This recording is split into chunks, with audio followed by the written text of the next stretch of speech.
And a welcome here to Wake Up Call with Dan Tortora inside the Great Lakes Honda City Studios. Happy to be here with you Monday through Friday between 9 a.m. and 11 a.m. Eastern time. We appreciate your time as always. You know, last week was birthday week for me, so happy to be here with you. Had an awesome week and so many wonderful memories.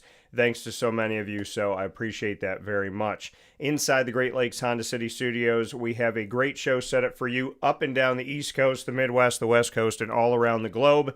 You will find us on YouTube.com and Facebook.com, both /WakeUpCallDT, and on WakeUpCallDT.podbean.com. Once we go live here today, we'll jump into Amazon Music, Audible, iHeartRadio, iTunes, and Apple Podcasts, Player FM, Podbean, Podchaser.com, Podvine, Spotify, TuneIn, YouTube, and more.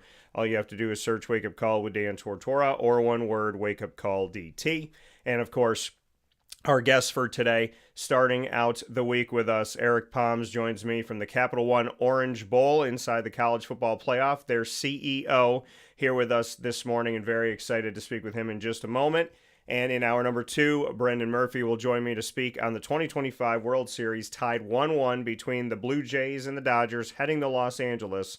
And we'll get into college football Week 9 as well as Week 10. So we'll recap what we saw and get into what's coming here on Wake Up Call with Dan Tortora. So without further ado, I'm very honored and privileged for the opportunity to be welcoming to the show for the first time ever, Mr. Eric Poms. Means a lot to me to be able to have this conversation. I met him just a couple months ago at the ACC kickoff, and thanks to a very good friend of mine, Jim Phillips, the ACC commissioner, and now we're here with the Orange Bowl representation. Eric, how are we doing today? You're doing great. Happy birthday to you, I guess belatedly. Thank you. But honored to be here. It's great to see you. Great to see you too. And yeah, I wanted to kind of get started here, going back to those moments of the ACC kickoff, you know, going through over a decade of covering these conference, you know, media days. I've seen that, and I never knew this going into it, but over time you see that the bowls are there, right? And there's that representation. You've had a long-standing partnership with the ACC. So what is it like for you to experience the ACC kickoff, and what are you trying to accomplish when you are on the grounds for that in Charlotte? Yeah, well, it's reflective of, you know, our chronology. I would say the modern era of postseason college football you would define as starting in the 90s with the Bowl Coalition. That became 3 years later the Bowl Alliance. That 3 years later became, you know, the Bowl Championship Series, which had four-year terms. And then in 2014-15, the CFP was created. But in each of these iterations, there was a relationship with the ACC that really got elevated during the Alliance years, the Bowl Alliance, because we became direct partners, and they fed into, you know, the Orange Bowl game. And, you know, it's just a tremendous lineage. Yeah. A lot of respect for the ACC, one of the great conferences that combines the best of academics to the best of athletics and football. And, of course, the Orange Bowl, we're the second oldest bowl game in the country. You know, we were started in 1935. And it's just been a tremendous partnership, marriage, whatever you want to call it. Of course, in this day and age, I'm sure we'll touch on it, with the creation of the college football playoff, things have evolved to a different place. Yeah. Still a great relationship. But, you know, we like to be there to support, you know, conference partners. They have different meetings throughout the year. They'll have their spring meetings that we participate in, and we connect with the conference officials, the athletic directors, the football coaches. And then you get to the football kickoffs that take place for each of the conferences. And then during the course of the year, you stay close, and it culminates with their conference championship games. So, you know, I've been fortunate. I knew Gene Corrigan as a young guy in this business. What an icon, what a great leader he was. Then came John Swafford, who obviously did a tremendous job leading the ACC and became a very dear friend, and his wife Nora. And now Jim Phillips, one of the great guys. I knew Jim through his years at Northwestern, and just a dynamic person, not just professionally, but one of the great human beings that's out there. So there's that connection. Love going to their kickoff every year in Charlotte, and there's a lot of excitement. You have now 17 institutions that all have dreams of winning the championship. It's kind of up in the air, and some teams are projected to do really well, and others, not as well positioned. And then you see the season play out, and you see surprises, and you also see those that you expect. So it's an interesting thing to bridge what the summer discussion looks like, and now here we are in the middle of the college football season. How many programs are in the run? There's so many that are in the run for the ACC championship game. Yeah, and like you said, painting that picture of the history, not only of your history personally with the ACC and getting to know the commissioners, but also the history of the relationship between the ACC and the Orange Bowl, and with the evolution of the college football playoff. Before all of that happened, the conversation from the commissioners was always, hey, if we're not picked to play in the BCS National Championship, we're going to the Orange Bowl. And Right. and it was such an honor. It was like, hey, if we're not here, we're here, and this is an upper echelon. This is a big thing for us to be, like you said, the second oldest bowl, and to have that reputation. I guess to go deeper into the reputation of the Orange Bowl and what it's been over the years, because I've only heard good things about it. I was there at the Orange Bowl many years ago at the early part of my career when I was down in Orlando, and so I had the opportunity to be a part of it. I think I want to say that was the game where I was on the field and I turned around and Nick Saban was right behind me, and I was like, "Wait, what?" So when we look at the history of this bowl and just what it's meant, I mean, it's before the college football playoff, Eric. The Capital One Orange Bowl held a lot of weight, is what I'm essentially saying, and I'd love for you to go a little bit deeper into its history. Yeah, and thank you. Yeah, we're very proud because the city of Miami was founded in 1896. So it's not, like some of the older cities, New York, Boston, relatively has, more recent beginnings, right? And Yeah. the Orange Bowl's roots really started in 1933. You have to go back to that time. That Miami, as you know it today, was not like that. It was a stop along the railway that Henry Flagler built throughout Florida, Palm Beach, West Palm Beach, to Fort Lauderdale, to downtown Miami. And in 1926, when all this was being developed, a pretty significant hurricane came through Miami, and on top of the fact that then the Great Depression came. So the early leaders of Miami said, we need to bring tourism to the state. And they looked out to Pasadena, California, and saw this Tournament of Roses association that was running the Rose Bowl game and other events, parades, and like events, and said, we can do that. And so they started, what they called the Palm Festival, which in 1933 was, I think the first game was Manhattan versus Miami. And like anything, it had very humble, surprising beginnings where they were just piecing this event together.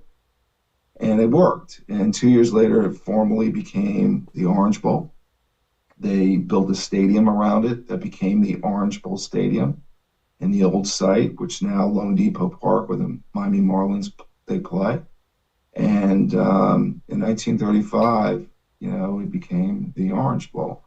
And but then, the first game that was the Orange Bowl was Bucknell versus Miami, and I think Bucknell shut out Miami. The next year, I think Catholic University played Mississippi State. But in a few years, you started to see some of the bigger programs across the country start coming to the Orange Bowl. And it really was concurrent to the advent of what radio was to television becoming the medium.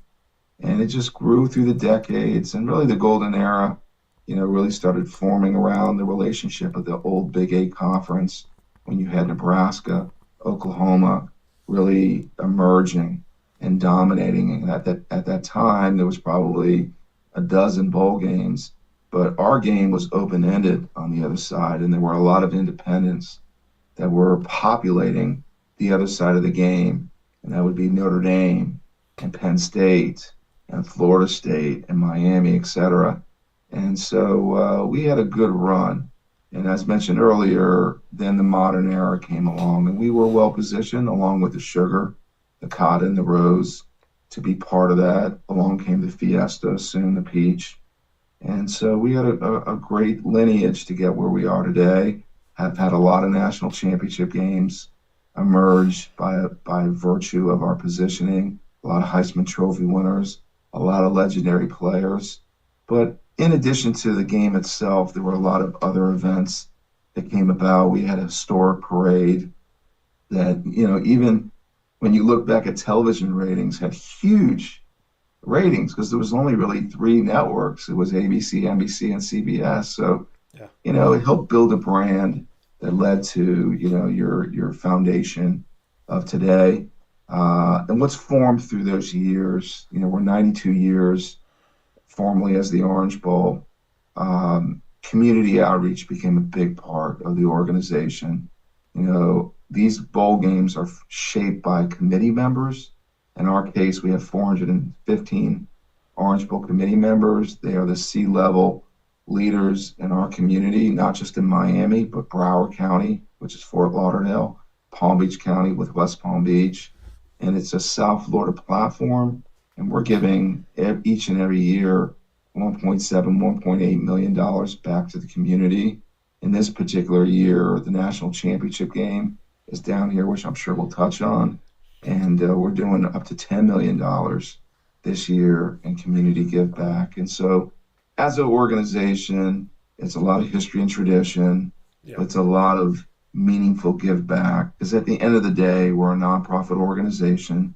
The mission statement's never changed. It's about economic development, and by virtue of our events, including the bowl game, giving back to the community. And so 92 years later, that mission statement has never been more relevant than it is today.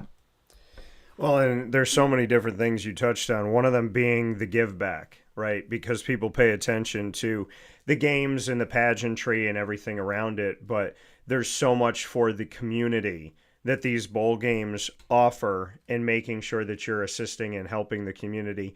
Where is that focus? When you talk about putting money back into the community, where does the Orange Bowl want to focus? Does it change over time? Are there certain places that you lean into and say, like, we really feel like these pillars of the community we need to continue to give to, or each year does that change? Great question. Really, in the last quarter century, it's become pretty zeroed in on youth and sports, that's our lane. We're in a marketplace where there's so many great high school players, youth football players that emerge and become, significant college football players, many of which go on to the NFL in our marketplace. So it's embedded into the culture down here how important youth football and high school football is. So we've centered a lot of our Orange Bowl Cares community give back programming around that. And we've developed 4 pillars. One's youth sports, where a lot of those youth athletic components take place. We talked about football, also heavily involved with youth tennis. Our tennis tournament, the Orange Bowl International Tennis Championships, is one of the biggest youth tournaments in the world. I mean, the champions rival the biggest names in college football, that these youth tennis players go on to amazing things. Roger Federer won the Orange Bowl International Tennis Championship. Chris Evert, Bjorn Borg, John McEnroe, Von Lendl. The list goes on. Coco Gauff. So it's really a cool thing there. The next pillar would be education. We're heavily involved with the schools in giving back. We have community engagement programming where we go into underserved communities and do food giveaways, community celebrations. And then the most significant piece of our community outreach is our legacy gift programming. We've done 6 parks to date, 2 more coming this upcoming year, where we partner with the city or county. We put a 7-figure investment, each of us, and match each other into a park. And we build fields with field turf, elements. We have tracks, we have bleachers, we have lights, scoreboards, and we tend to go into underserved communities to really, you know, revive them and give not just the youth, but a lot of the adults come out there and exercise on these fields. And really proud of that. Again, you know, we're a nonprofit organization. We ask, you know, a lot of volunteers, and these are prominent corporate and business leaders that lead Orange Bowl, that if you surveyed them and said, why do you get involved with the Orange Bowl committee? Yeah. The most, you know, visible thing clearly is the Capital One Orange Bowl game. But the driver is the community give back.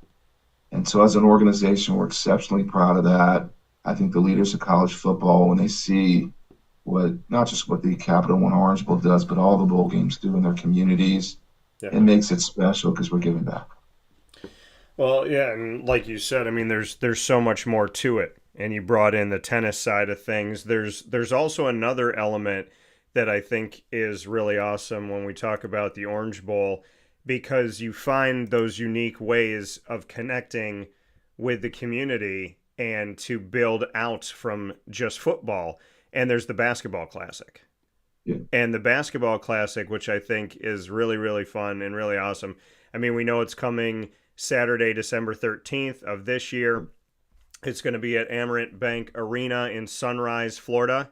And we have Florida State versus UMass, Florida versus George Washington in the Auto Nation Orange Bowl Basketball Classic. Why the Basketball Classic? Why jump into that world as well? Yeah, you know, like many franchises across the professional landscape that want to program their buildings 365 days a year, you know, bowl organizations are no different. You know, we have the infrastructure, not just of the committee, but we have a 30-plus person staff that does events, and they're really good at it. So obviously, when it comes to December and early January, you immerse yourself in the bowl game. And it's not just the bowl game. It's when the teams come down many days before, and you have all kinds of events for the student athletes, the coaches, the official parties, the media, the fans. There's a lot of programming there. But the other 11 months out of the year, you're able to do, you know, an array of event programming. So we've been pretty successful in taking each month of the calendar and saying, what can we do? And one of those events is the Amerant Bank Orange Bowl Basketball Classic. And, you know, because of our relationship with college athletic departments, we're able to recruit and bring teams down here. And it's very unique. You mentioned the matchup. I mean, UMass's head basketball coach is Frank Martin, who's from Miami. I grew up with him, and it's exciting to have him come back. There's a lot of people down here that care about Frank. Chris Caputo is at George Washington, was at the University of Miami for many years. Of course, the University of Florida is the defending national champions, and that'll be a fun event. But we just look at the calendar and say, what can we do to further our mission, further raise money for Orange Bowl Cares, and we build it from there. And so we're having fun with it. Of course, this year is the year of all years with the amount of activity centered around the Capital One Orange Bowl, which is the CFP quarterfinal, followed by the 2026 CFP National Championship game. So the amount of events is unparalleled in the history of Orange Bowl right now. But we're having fun with it. And you mentioned Frank Martin, who was at South Carolina, where I got to see, you know, a lot of his quotes and his vision, his mission. You and I, we spoke earlier a little bit about Jim Phillips. Jim is a strong man of faith, a believer in God. I am as well. When he spoke with me about you, he's like, oh my gosh. He's like, I got to get you guys both together. He's like, it would be great. And he's one of those people where it's about God, it's about faith, it's about community, it's about relationships. And so when I hear the words Frank Martin, I think of the same thing. So what was it like? You said you grew up with Frank. What was that like? So Frank is a Miami High guy. I'm from a little further south. I was a basketball manager at the University of Florida. And one of my closest friends was really, really still is very close with Frank. So I met him all throughout college. I knew Frank Martin, and he was the JV basketball coach at Miami High. Miami High was the preeminent program down here, and just a down to earth, good guy. And I saw him go through his highs. He ended up becoming the head basketball coach at Miami High, won some state titles, Yeah. had some challenges there, ended up losing his position there, revived it at another high school, Booker T. Washington, and out of nowhere, he ended up going to Northeastern University with Ron Everhart. And that set the foundation. And he shortly thereafter, he was with Bob Huggins at Cincinnati, then went over to Kansas State.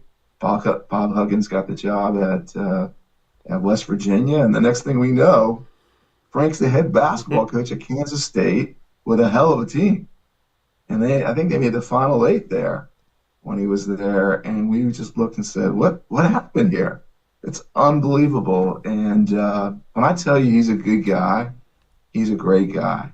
He really is. He hasn't changed at all from the time that I had the chance to meet him. And I really love seeing people do great things. And he's a good person, and I think he's tough. We can see that. But great values, great connection with people, and couldn't be more proud of what he's accomplished. Yeah. And I'm happy that we had an opportunity to speak on him. So as we get into the college football playoff and being a part of this, we've seen over a decade now. We saw it emerge from the 4-team to the 12-team last year. I got to be a part of every single round on site, on location, including the national championship game, which was incredible to see us go through it. I love that there's a bracket now. So I know that you were a part, Eric, because you just celebrated your 30-year anniversary with the Orange Bowl. So congratulations for that. In that celebration, I'm not aging you. I'm trying to give you a lot of kudos here. So with the 30 years, obviously you were a part of making sure that the Orange Bowl was in rotation inside of the 4-team playoff, as we saw you rotate into a semifinal game and then out to a New Year's Six and then back in. Now you're always a part of the path to the national championship in the 12-team playoff. So I'd love to get your thoughts on working behind the scenes, the things we don't get to see, in making sure that the Orange Bowl had a path in the 4-team and also had a path in the 12-team to the national champion. Another great question. Like any corporation, organization, entity that's in the business world, you have to embrace change. And, I came here in 1992, and it was year 2 of the Bowl Coalition. So, I wasn't there at the start of what I call the modern postseason world of college football, but I was here, and at the time it was just to elevate the possibility that number 1 would play number 2 in a bowl game. And each iteration, the leaders of college football and college athletics were trying to get that even more probable, right? And you have to go back to the context of that time. Yeah. In the early 1980s, there was the Supreme Court decision that basically gave institutions, control of their media rights. The famous case in 1984 with the CFA. And what it did is it shifted really the power structure from what was the NCAA that was programming college football on television to now these conferences had control of it, coupled with the advent of cable television and really the rise of ESPN, and that these rights for televisions became more meaningful to those leagues. Those leagues in turn saw a postseason that needed to be revived. And so they, worked around the infrastructure that was in place at the time, where conferences had relationships with bowl games. In our case, it was the Big 8 conference. The Rose Bowl was the Big 10 and Pac-10. At the time, the SEC was at the Sugar, the Southwest Conference was at the Cotton. And, these bowl organizations, one of which I work with, had to embrace change, and Yeah. it started, as mentioned earlier, with the Bowl Coalition, but it was limited because the Rose Bowl was not part of it, and the Big Ten and Pac-10 were embedded in the Rose Bowl game, and that graduated to the Bowl Alliance, where there was more movement amongst the other bowl games in the participating conferences. But yet again, the Rose Bowl game and the Big Ten and Pac-10, it was a special, setup, still is in many respects, and they were not part of it. But then along came the BCS, and that's where you saw a holistic participation platform where the Rose Bowl did come aboard with the Big Ten, Pac-10. And what you saw with these iterations was cross interest was emerging. It was really fascinating to see that people that were connected to, let's say they were an SEC country and they fit into the Sugar Bowl, were starting to pay attention what was happening with the Orange Bowl and who was in our game, or the teams that were going to set the foundation of our game. Rose Bowl, same thing. And, because the championship game was being rotated throughout this, and people were paying attention to how they would populate not just the national championship game, but these other tier one bowl games. And to your setup here, along came the college football playoff in 2014 and 15. And again, as bowl organizations, you have to recognize that it's the institutions, it's the conferences they're the product. And we're very fortunate to be part of this. We're also very proud of our histories and what we bring to the table. So, we were brought on as one of the 6 bowl games to be part of the college football playoff. We had a national semifinal platform every 3 years, which if you go back to the BCS, we had a national championship every 4 years. So we had a game of relevance more often. And when we didn't have a semifinal, we were able to create an ACC versus Big Ten SEC Notre Dame matchup in a traditional Capital One Orange Bowl game. And it was tremendous.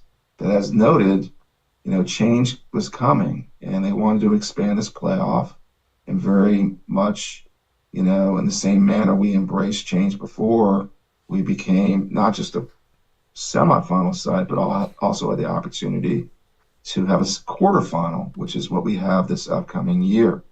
So, it's been a tremendous, road.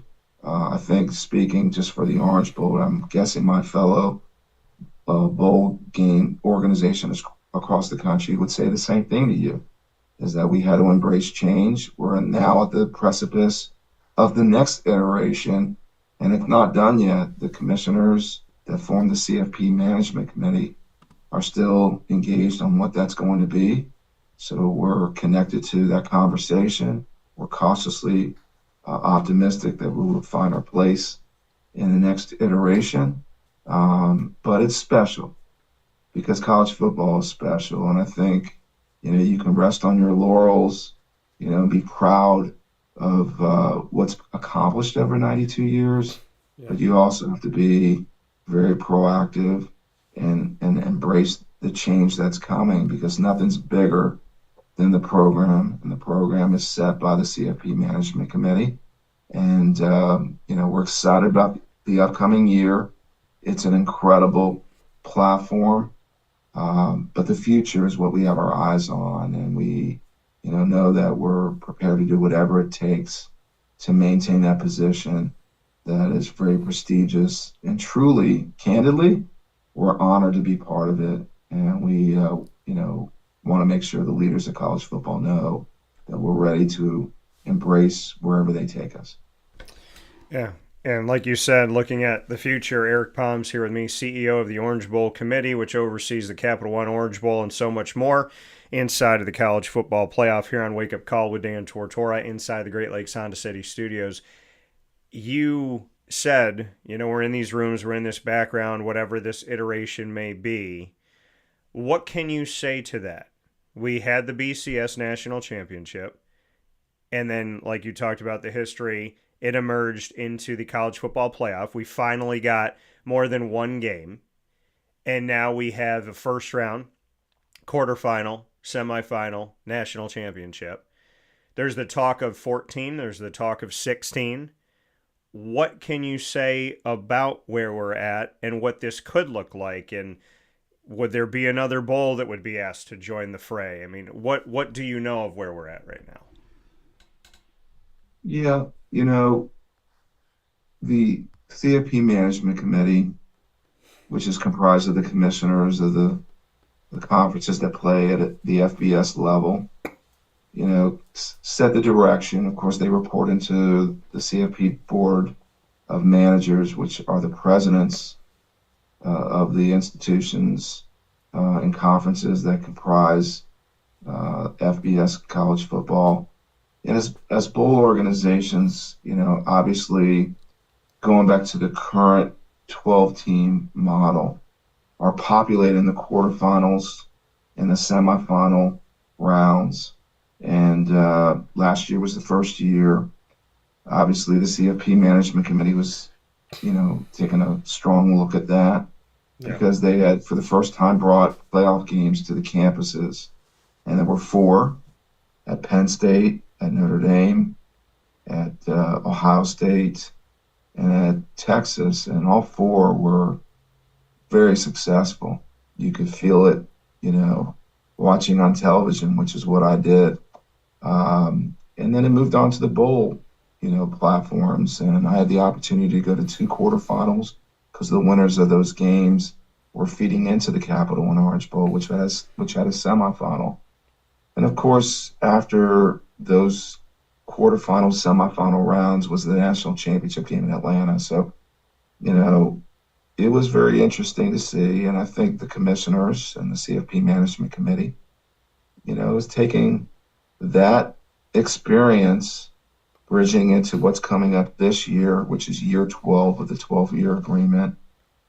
And we're that, obviously as a bowl organization, we're advocating for the continuation of the quarterfinals and semifinals with these 6 bowl organizations. It's their decision, ultimately. And I know they're immersed in it. We thought it was pretty successful last year. Yeah. That all 6 neutral site bowl games created an environment that created, a platform for both teams to walk into seasoned events. We work all year at this, that it was balanced with fan bases represented in our buildings.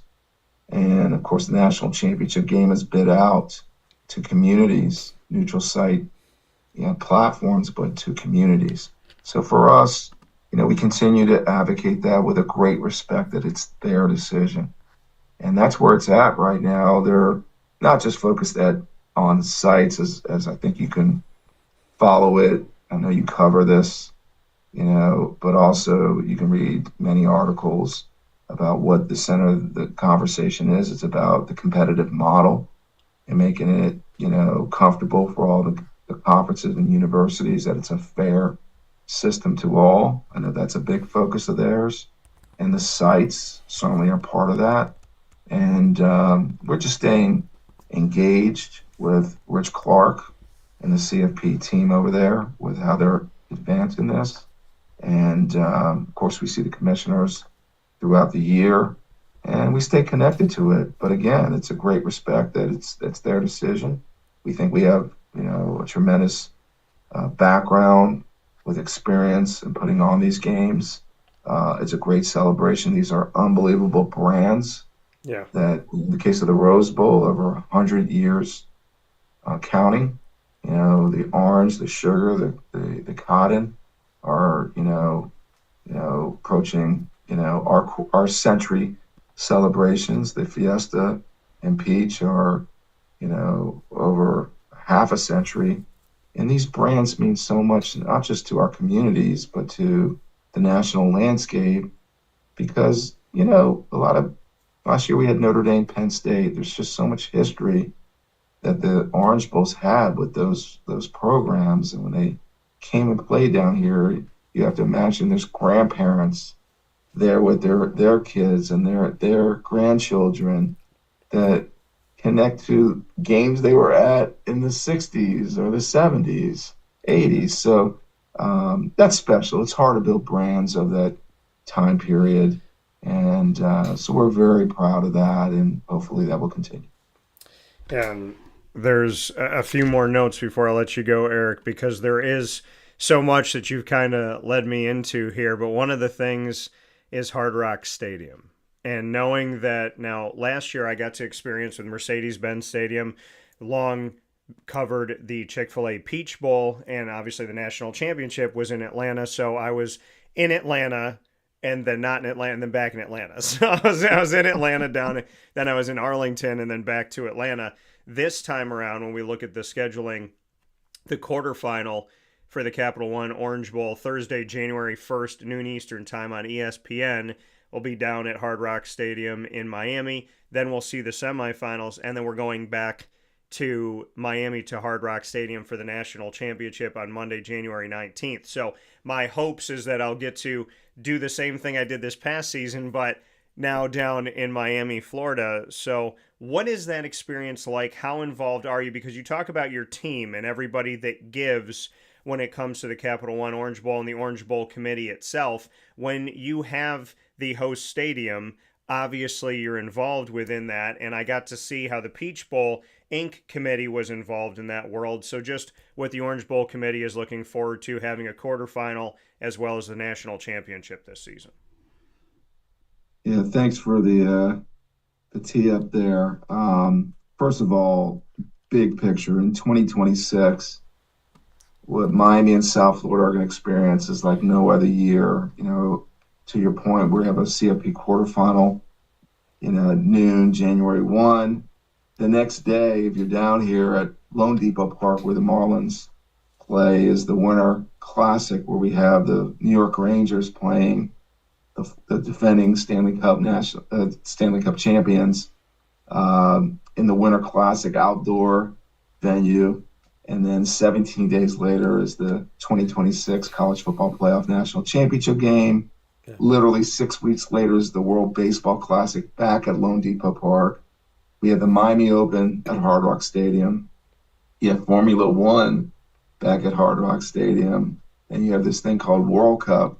We have, I think, 7 matches here in Miami. And then in the fall, we have the NASCAR Championship back in Homestead. So, but we're kicking it off, is what we like to say, on January 1, which no pun intended, but it's the truth. We're kicking off the year.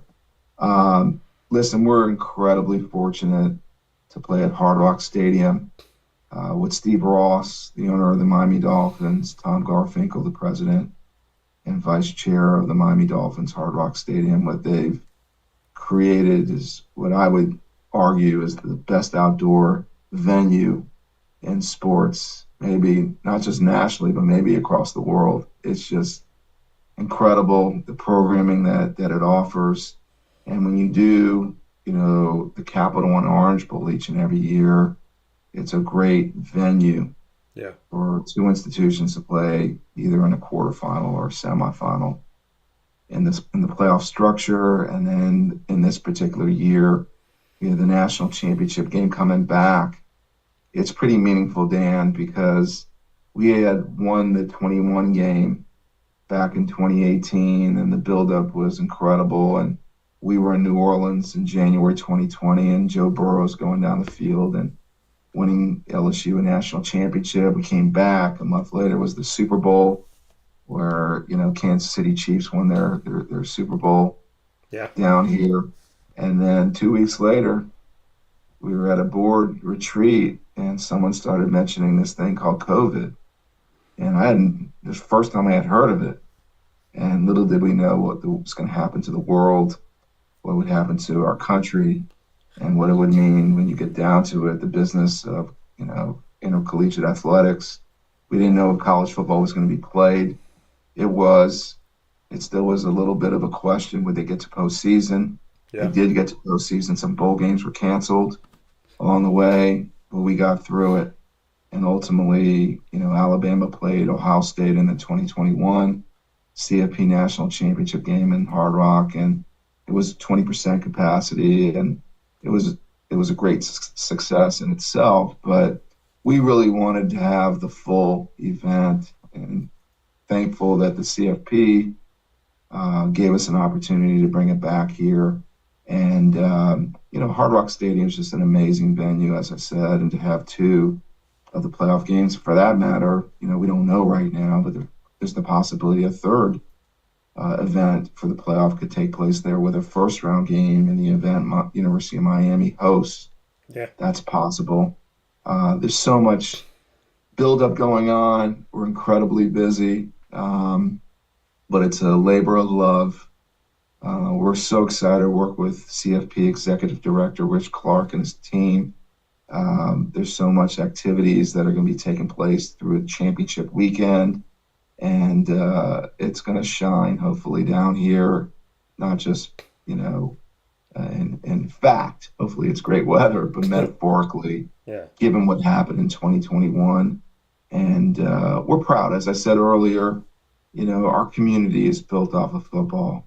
There's so many football players that come through the high school ranks, that play in the college ranks, and into the NFL. It's a fabric of our culture, and we're excited to host both these games.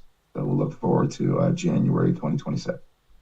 Yeah, and you mentioned the fact that in connection with everything going on down there, basketball, hockey, baseball, soccer, football, racing, so there's a lot going on. I do want to make a note before we go, and like you said, in the rotation of the 4-team playoff, that what we've seen in the Orange Bowl, we've seen in 2015-16, Clemson take on Oklahoma, and Clemson get that victory. We saw in 2018-19, Alabama and Oklahoma go up against each other, with Alabama getting the win. And then recently in the 4-team, as you made mention of before we jumped into the 12-team in 2021-22, Georgia defeated Michigan, and we got to see in that year after, like you said, the COVID year of 2020-2021, we got to see the Orange Bowl again with a massive game in Georgia and Michigan, and Georgia winning that game and going on to win the national championship. So it's been a great history, and I've seen through time that Oklahoma, I think there was like a time period where they were involved 9 times in a short window. They won most of them. So you mentioned a bunch of teams, but Oklahoma's there. You mentioned that, having the championship down in Miami this year and having the quarterfinal. South Florida's made an argument that they should be considered. Miami's made an argument. So you could have all these other storylines too, that Oklahoma's still got a fighter's chance and Miami's got a fighter's chance, and South Florida is trying to represent. They just lost to Memphis, but they beat 2 top 25 teams to start off the season. So there's a lot going on in the background, and as you know, Eric, it's a very small world when it comes to sports. It is, and as noted, going back to last year, you don't know who's feeding into your game. It's a bracket, and in the case of last year, when you're a semifinal, there's 6 teams, and 2 of them are going to emerge into your game. In the upcoming year, we have a quarterfinal, so we'll have one definitively assigned to the Capital One Orange Bowl on, I think it's Sunday, December 7th. And then there'll be 2 teams playing in a first round game. So it makes it exciting. Like I said, it creates cross interest across the country, and it just elevates, your bowl game, the brand of it, across the spectrum of, every institution that plays college football has the possibility to be in your game. And we're incredibly honored to be part of this. We thank the CFP for including us. And we're so excited about the upcoming year. It's so much fun having institutions playing for games of relevance. Yeah. And what the stakes are. We work all year at this. We want to make it seamlessly comfortable for them at every level. We want to extend hospitality in a much more, measured way, because we know the stakes are there. And we're just so excited about what's to come. Yeah, and having the quarterfinal, semifinal opportunity that you're within this college football playoff, always on the path to the national championship is massive. I do want to give you a note here about last year in that close game between Notre Dame and Penn State, that the quarterback that stepped in for Riley Leonard, who is a good friend of mine, Riley Leonard being a good friend, and now Steve Angeli and I building our relationship. He stepped in, went 6 of 7, and now is the quarterback of my hometown. Unfortunately, went down with injury, but at Syracuse. So, yet a small world in that as well. Eric, I do want to give you this before we go. The final 2 things. One of them being the fact that I know that you're a graduate 1988 of the University of Florida. Go Gators. And Billy Napier just let go, looking to the future. You're a football fan.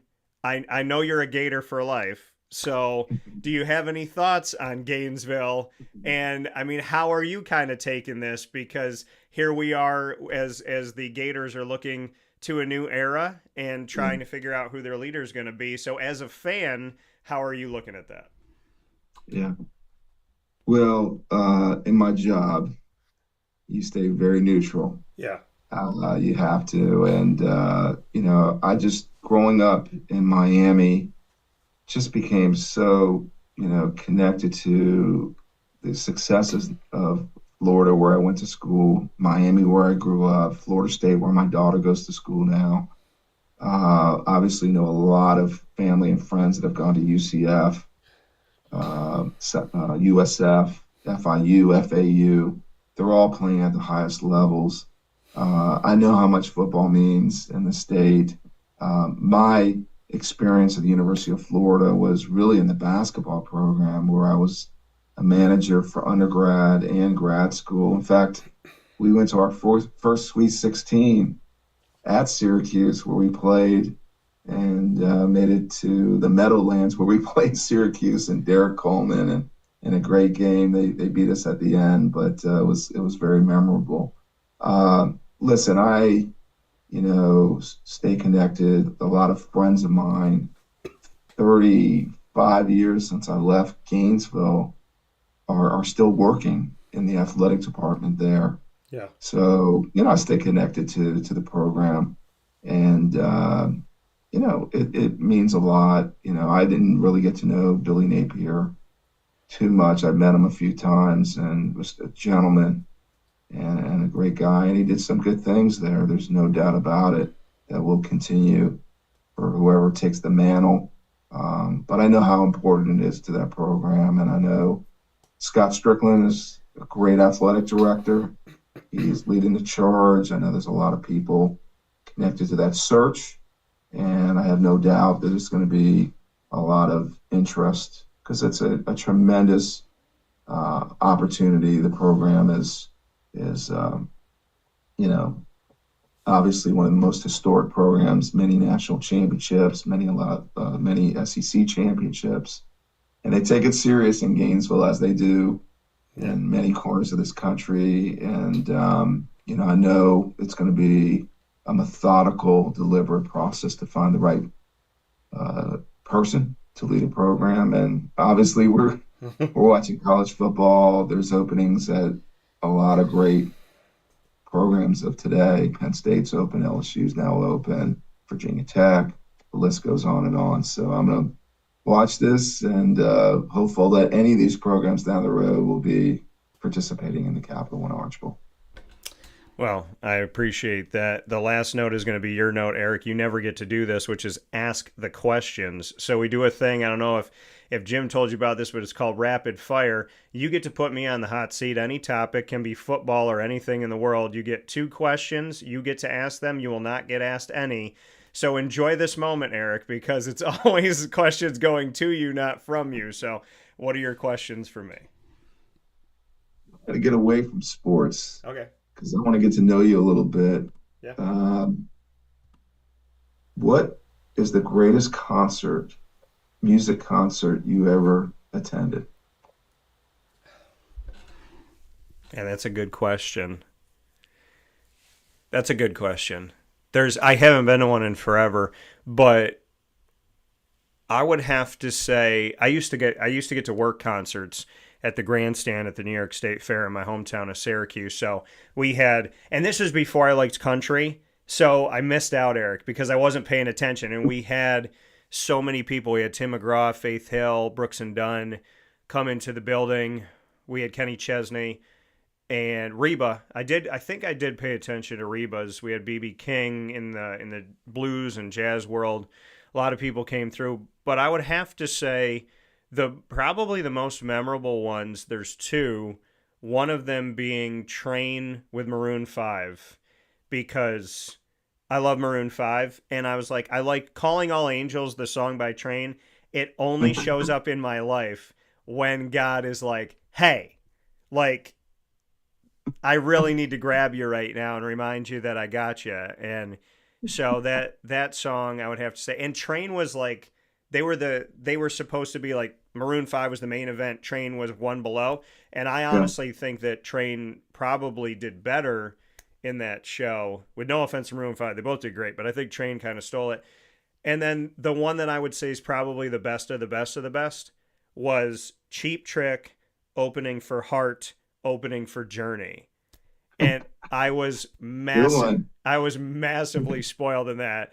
I remember Cheap Trick came out and I was like, "Man, I know this song. I play it on Guitar Hero." So I remember that.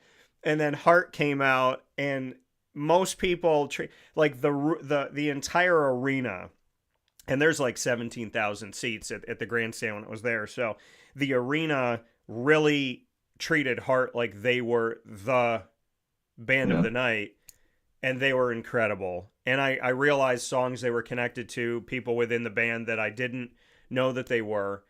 And then Journey came out, and Arnel Pineda, who is from the Philippines, he puts his back to you, and you see his hair, and you hear his voice, and you think this is Steve Perry. Right. And then he turns around and he does his thing. And I'm a Journey fan for Yeah. all of time. I get Yeah. chills when I think of Journey, so I'm probably gonna have to say that's. I don't think you thought I was gonna say it, but that's where I'm at. So You and I are from the same era, so I can appreciate all those choices right there. yeah, I saw you. I saw you laughing and smiling through it. I'm like, okay, he gets me. All right. What We gotta you? go see a show together. That's right. I listen. I would love to. I hear that the Hard Rock Stadium's got some nice events throughout the year. So We'll what? make that happen. Please let's do that. It's been too long for me. What is your Yep. last question for me, Eric? My last question would be, in the history of time, Mm. if there's anybody you could interview, sports but non-sports, historical figures, Mm. who do you look back and say, I would love to sit down and talk to that person for an hour? Mm. I'm going to give you three, and I'm going to give you an order. Jesus Christ, because everything that I go through, I go back to him. And I found myself yesterday, and I talked to you about this a little bit off the air, but yesterday I took a factual, I took an opinion and I based it in facts. And the more facts I looked up, the more justified my opinion. And total strangers from all nooks and crannies of the earth, personal attacks, name calling, hateful stuff, not even reading what you wrote. And in those moments, I'll call my parents and I'll say, why? And then I always say to myself, the most perfect human being that is of God and man was stabbed, crown of thorns on his head, spit on, called names, traded for a murderer, stoned, beaten, whipped, nailed to a cross, and left to bake in the sun. So if that's how the world treated perfection, why am I surprised that Facebook's yelling at me for having an opinion? So Yeah. I'd want to talk to Jesus about just how. Because there's days where I got it. I'm locked in. I'm like, hey, nobody's going to get me down. And then there's other days where I'm like, why is the world so mean?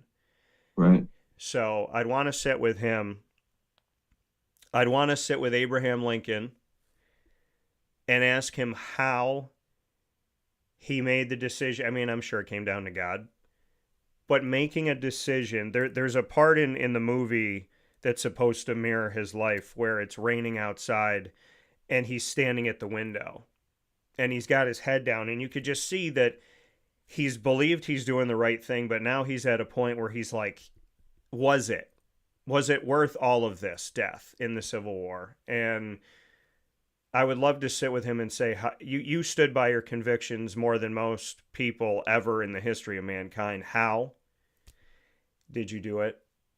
And then I would say my last one, which is different from the first two in a way, but he very much was a deep thinker, and I don't know if people really know that, but I'd love to sit with the man that when he passed away, it felt like my uncle died. And that's because I grew up with him. I grew up in comedy and have always loved to make people laugh. It's a huge part of who I am as a person. And every day I like to ad lib. And so I'd want to sit with Robin Williams for 24 hours. I'd love to have the opportunity of making him laugh. And I really honestly feel like that him and I would have this like deep conversation that would also be played. I feel like 24 hours with Robin, we'd laugh until we cry, and then we would cry because it's genuinely a deep conversation. Mm-hmm. And I would love to have that. And I would implore anybody to watch, I think it's still on HBO, but the story of his life and the disease that he suffered from and what he went through and how he, in a way, was kind of losing the essence of himself and what that felt like to be trapped. So I don't think his story was as simple as people think it was. And I miss him to this day. And I mean, Robin Williams was such a part of my life that anyone that knows me would be like, that's probably one of the first people they would say I'd want to meet. And yeah, so I'd say Jesus Christ, Abraham Lincoln, Robin Williams. I'd love to. Great choices. Yeah. Yeah. So. Well, thank you for indulging me. I figured I'd get you off of the sports lane, and very interesting. I look forward to getting to know you more and more in the years to come.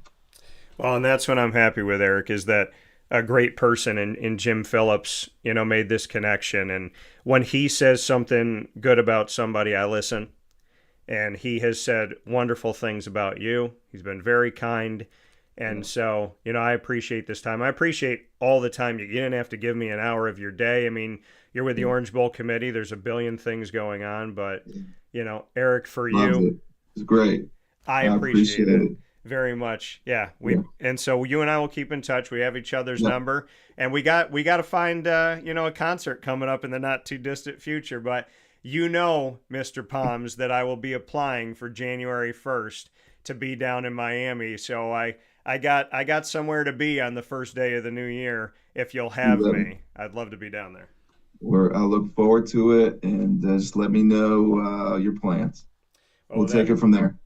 Awesome. Well, with that being said, Eric Poms, CEO of the Orange Bowl Committee, overseeing the Capital One Orange Bowl and a million other things inside the college football playoff and the community. Eric, God bless to you and your family, and I look forward to talking with you soon. Thanks so much, Dan. You have a great one. You too. Take care. That coming once again from Eric Poms. What a wonderful conversation with a wonderful human being. And I love the fact that how we got to end it. So God bless to Eric and his family. We'll take a step aside here on Wake Up Call, and we'll be back right after this inside the Great Lakes Honda City studios. Truly appreciate that moment with Eric. And the fact, he gave us so much of it. And that's what I love about this show. That's what I love about what I feel like God put in me, is I'm not here to have like the quick sound bite and all this stuff. I feel, well, it's a microwave society, Dan, and you got to do clips and reels, and like people have no attention span. Okay, well, instead of feeding an attention span of 0.0000001 second, why don't we make longer videos, have deeper conversations, have layers, and try to open people up in the world to the short attention span of expanding it. When there's a short attention span that keeps getting shorter and we keep feeding it with shorter videos, we're promoting having no attention span. Instead of looking at a short attention span as a problem and shifting gears with that and saying, hey, short attention span, we're going to keep giving you long conversations that are deep layered And we're going to invite you to expand your attention span, to maybe learn something, to maybe see that relationships and conversations are more than a microwave. The best way to fight something outrageous is not to feed it. It's to show it another way. And that's what Wake Up Call has always been. You know? So to the people that say, I don't want to watch the show, the conversation was way too long, they talked about things other than football, I'm only here to talk about football. All right, well then maybe I'm not for you. Or maybe you need to expand your mind a little. But what I do know is the way that God made me is more than good enough for this world. And I want to thank Eric Poms for being a part of the show. And I want to thank the Capital One Orange Bowl and the Orange Bowl Committee for the incredible work that they've done over the years. This is a name that I've known for a very, very, very long time. When you hear Capital One Orange Bowl, you think, wow, that's premier. That's huge. And I believe that because I keep all of my credentials, I believe that I have that with me here. And so right off camera, I have a huge thing of credentials, so I'm going to have to look at it. But I can't thank Eric enough. I really wanted to do this. And I'm happy. And again, Jim Phillips, you know, the people that you know that connect you to other people. And Jim is such a wonderful human being in my life. And so, Eric, I have a feeling of the essence of this conversation that he will be a wonderful human being in my life as well. And I love it. It's so genuine. It's so real, you know, and those conversations that grab you and just, you know, get your heart. I'm not surprised that Eric said in rapid fire, I want to go to things other than football and I want to get to know you as a person. And I also believe him that we will go to a concert together. And I mean, Miami, being down in Miami, listen, there's a lot of things that happen in Miami. I took my first cruise ever in my life out of Miami. So there's a lot in Miami. My mom and I were there hanging out, getting some food, you know. So we got to look around a little bit in Miami. Got to have some fun. And, you know, I look forward to being there for the Capital One Orange Bowl. Because again, it's the people. If I didn't know anything about the Capital One Orange Bowl and I just had that conversation with Eric, the feeling I got from that conversation, the heartfelt moments, the real, you know, I love finding people that are just, they are who they are. They're real. And my vibe from Eric, I would go to that bowl in a heartbeat, whether it was in the college football playoff or not, because of the people. And that's something that we cannot lose in our society. And I will fight for it for as long as I'm alive. If you are transactional based, you're not for me. I am a relationship driven person. If I know you today, I'll know you forever. The only people that I don't know or am connected with that I was are ones that were immoral, unjust, or that, you know, simply walked away. I am a relationship person. When I meet you, I want to know your essence, who you are, why you are, what you stand for, why you do what you do. To me, it's not simply stats and games and box scores. Anybody in the world that's a broadcaster can read a box score, right? Tell you the stats of something. But I want to tell you, well, this starting quarterback that was in this, when we first spoke, we spoke about this. This is his favorite dish. This is what his grandmother says to him that he keeps with him all the time. This is the thing that he leaned on when he was going through adversity. This is why he transferred.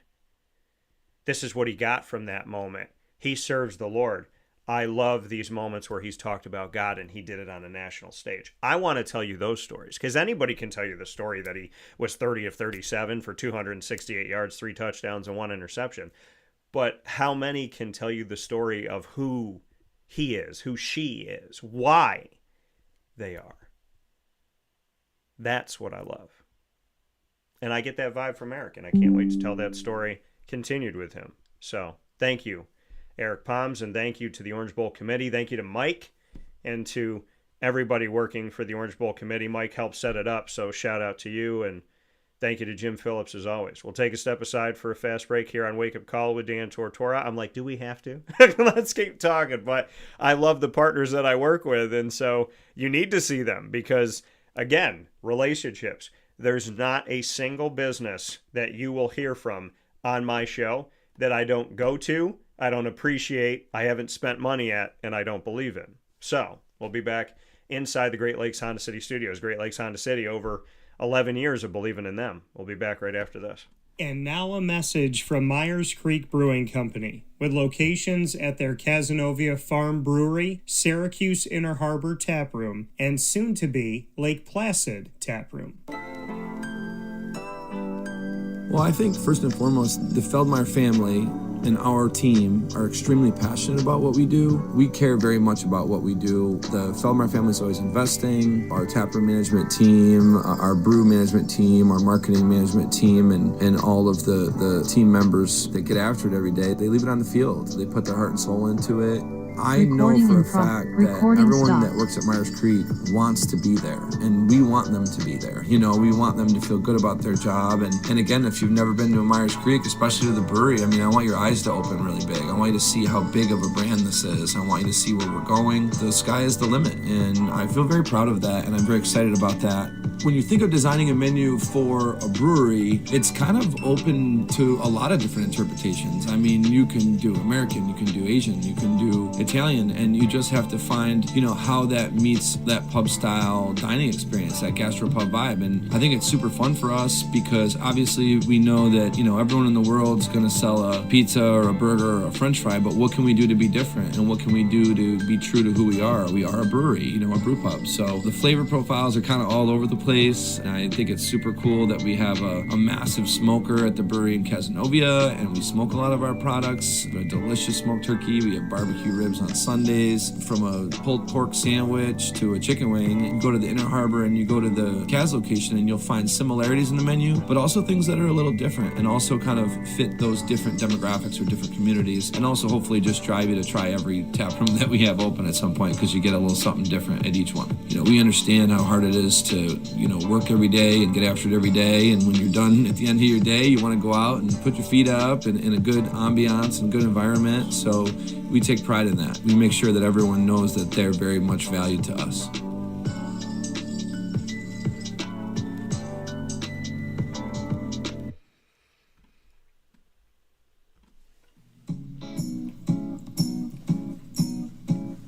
In these unique times, there are those in our community that give us a sense of normalcy and positivity. Pizza Man on 50 Oswego Street in Baldwinsville has been here for you for over 35 years and is here now. Call 315-638-1234 or order online at pizzamanbville.com to bring those familiar tastes into your home. And remember to come see our monthly on-site broadcasts centered around the community and our Baldwinsville Bees. Pizza Man in Baldwinsville. Any way you slice it, they are always here for you.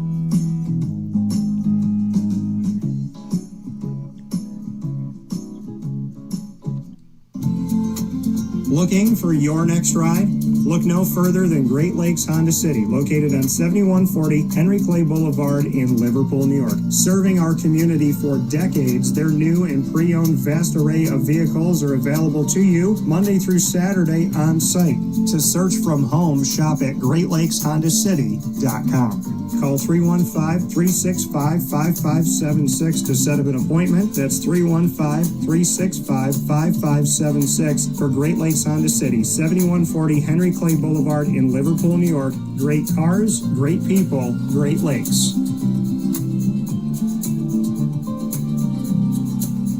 All right, you need to come out here and get yourself the Brooklyn Pickle. I was talking about this with one of my buddies. I was like, yo, there's no better sandwich in the state of New York than the Brooklyn Pickle. And now that I found out that they're going down to North Carolina, we are taking over your taste buds everywhere you are, wherever you're going to be. You need to get yourself out to the Brooklyn Pickle. Pinehurst, you just realized that you found yourself the best sandwich shop that you're ever going to have. This is a glorious moment. It's a blessing to your community.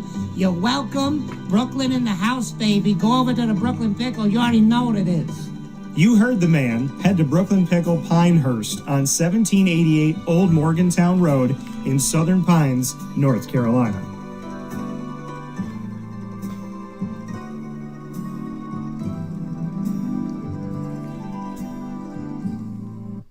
And a welcome back here to Wake Up Call with Dan Tortora, where sports truly meets that thing called life. Appreciate you being here, hanging out inside the Great Lakes Honda City Studios. We're always happy to be here with you where sports meets life.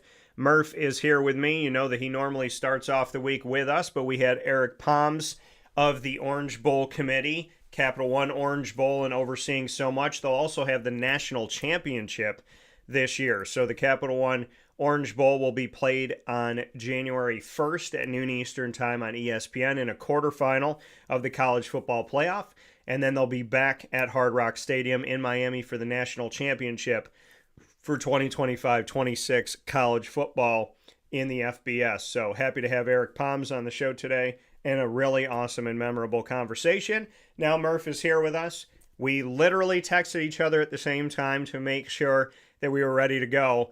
And I was watching off screen of when he anticipates we're going to come back from a fast break, and I was putting on my headphones at the same time he was. So Murph and I have lined up twice today, and happy to have him here on the show to talk about the World Series, which is tied 1-1 as it heads back to LA. We'll also get into college football coming out of Wk9, and believe it or not, heading into Wk10 already as we get set for the college football playoff national committee to start voting. Murph, how are you? Doing good, my friend. Had a quick little appointment for work this morning, so that's why I'm still on my TaylorMade gear. But yeah, go ahead. I can still find a little bit of time to hop on and talk some sports with you. Yeah, there's a lot to discuss. So I mean, first and foremost, for those that don't know, there's in the 7-game series world, when we look at the NBA, you look at the NHL, and you look at Major League Baseball, there's two different models.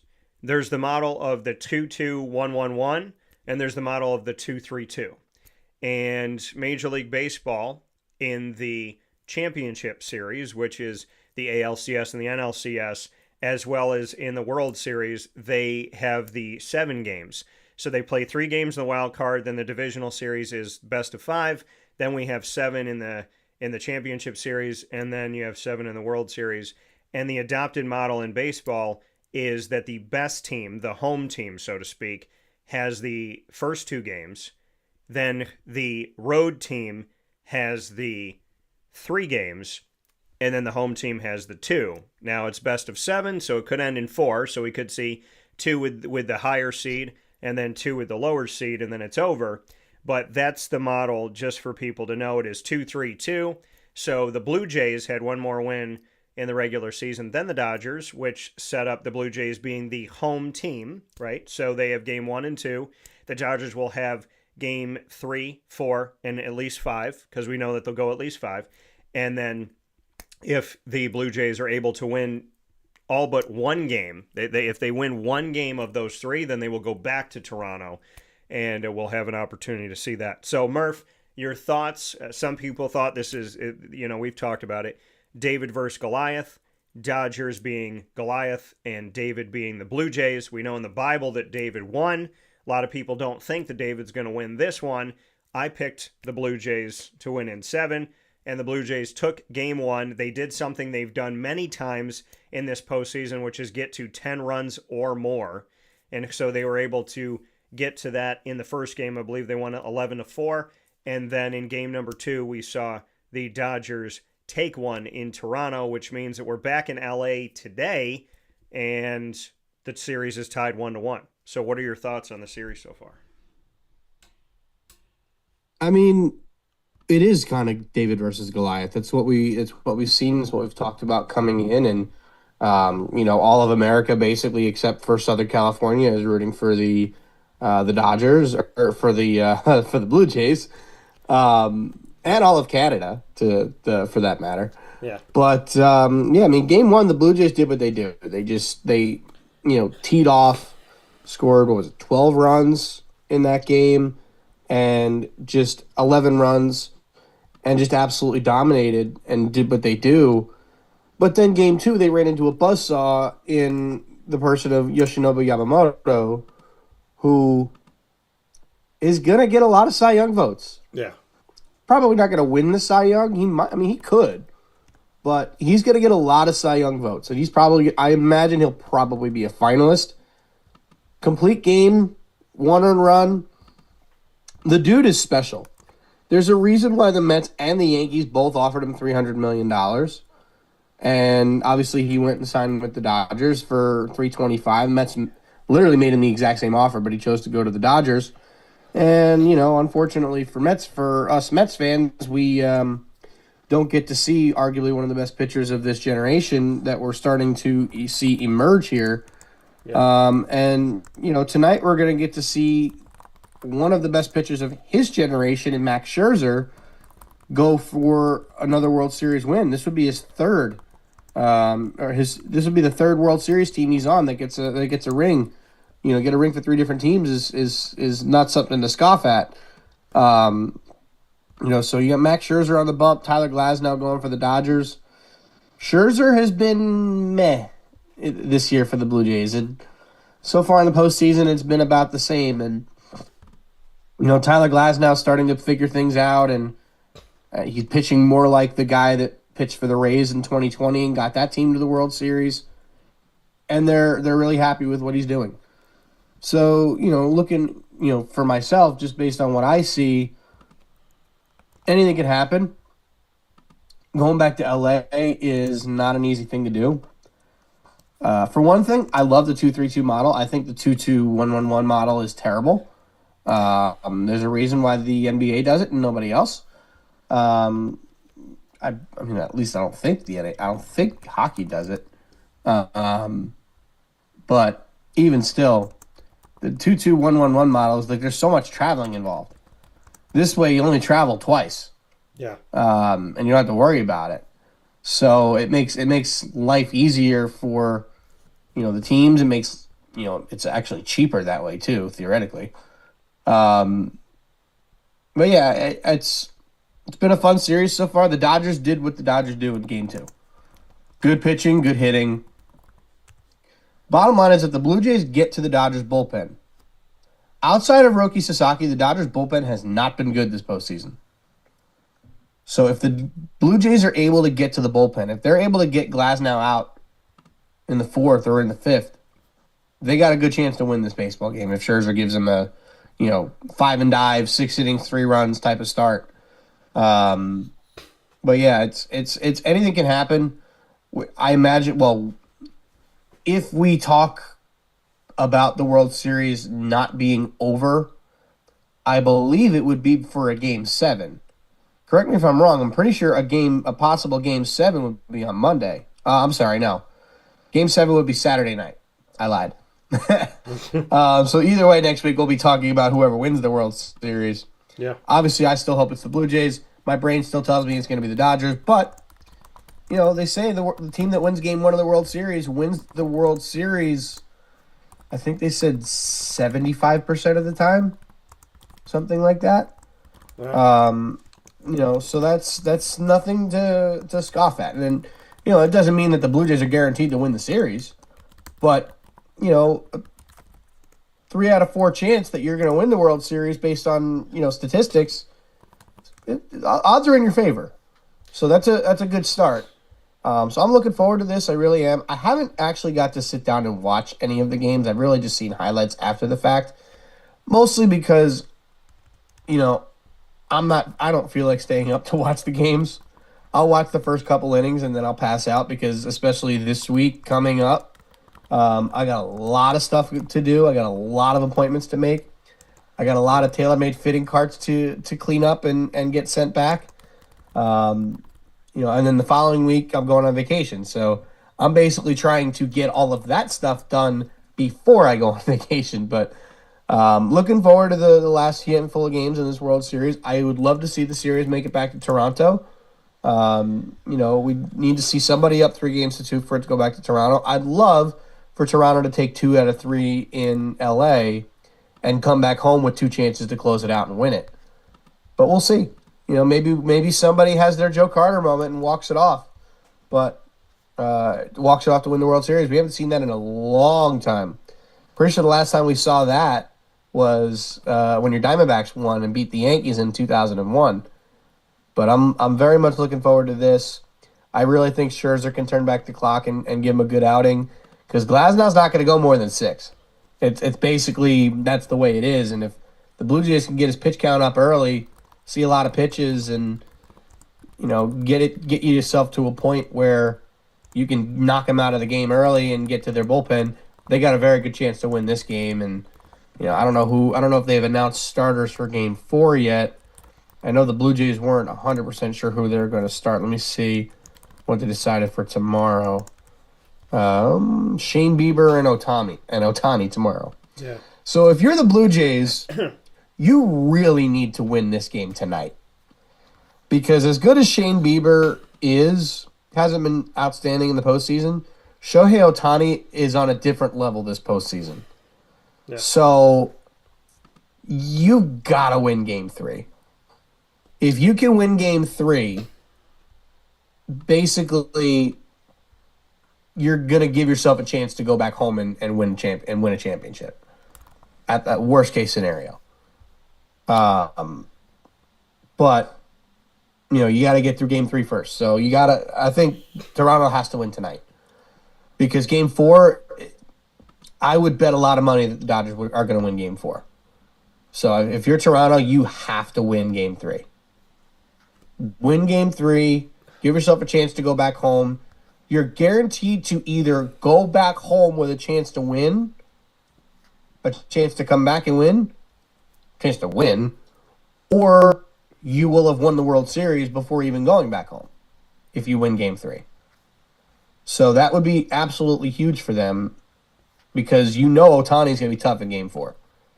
He's been pitching great. He's been hitting pretty darn well. Yeah. That Game 4 he had against the Brewers was godlike.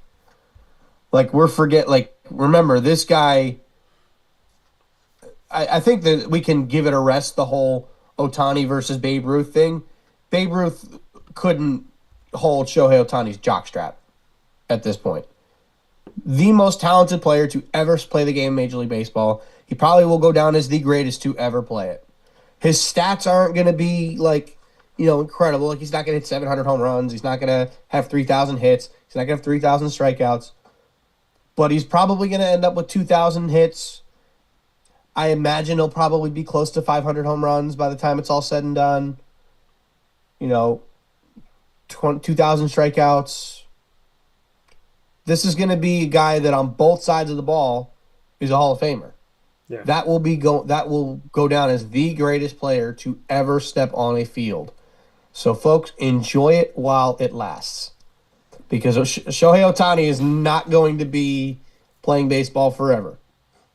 He probably will not be playing past the end of this contract, which I don't think it takes him to 40. I think it's 39 or something. I think he signed it at 29. I could be wrong on that, but I think he signed it at 29. I think he's 30 now.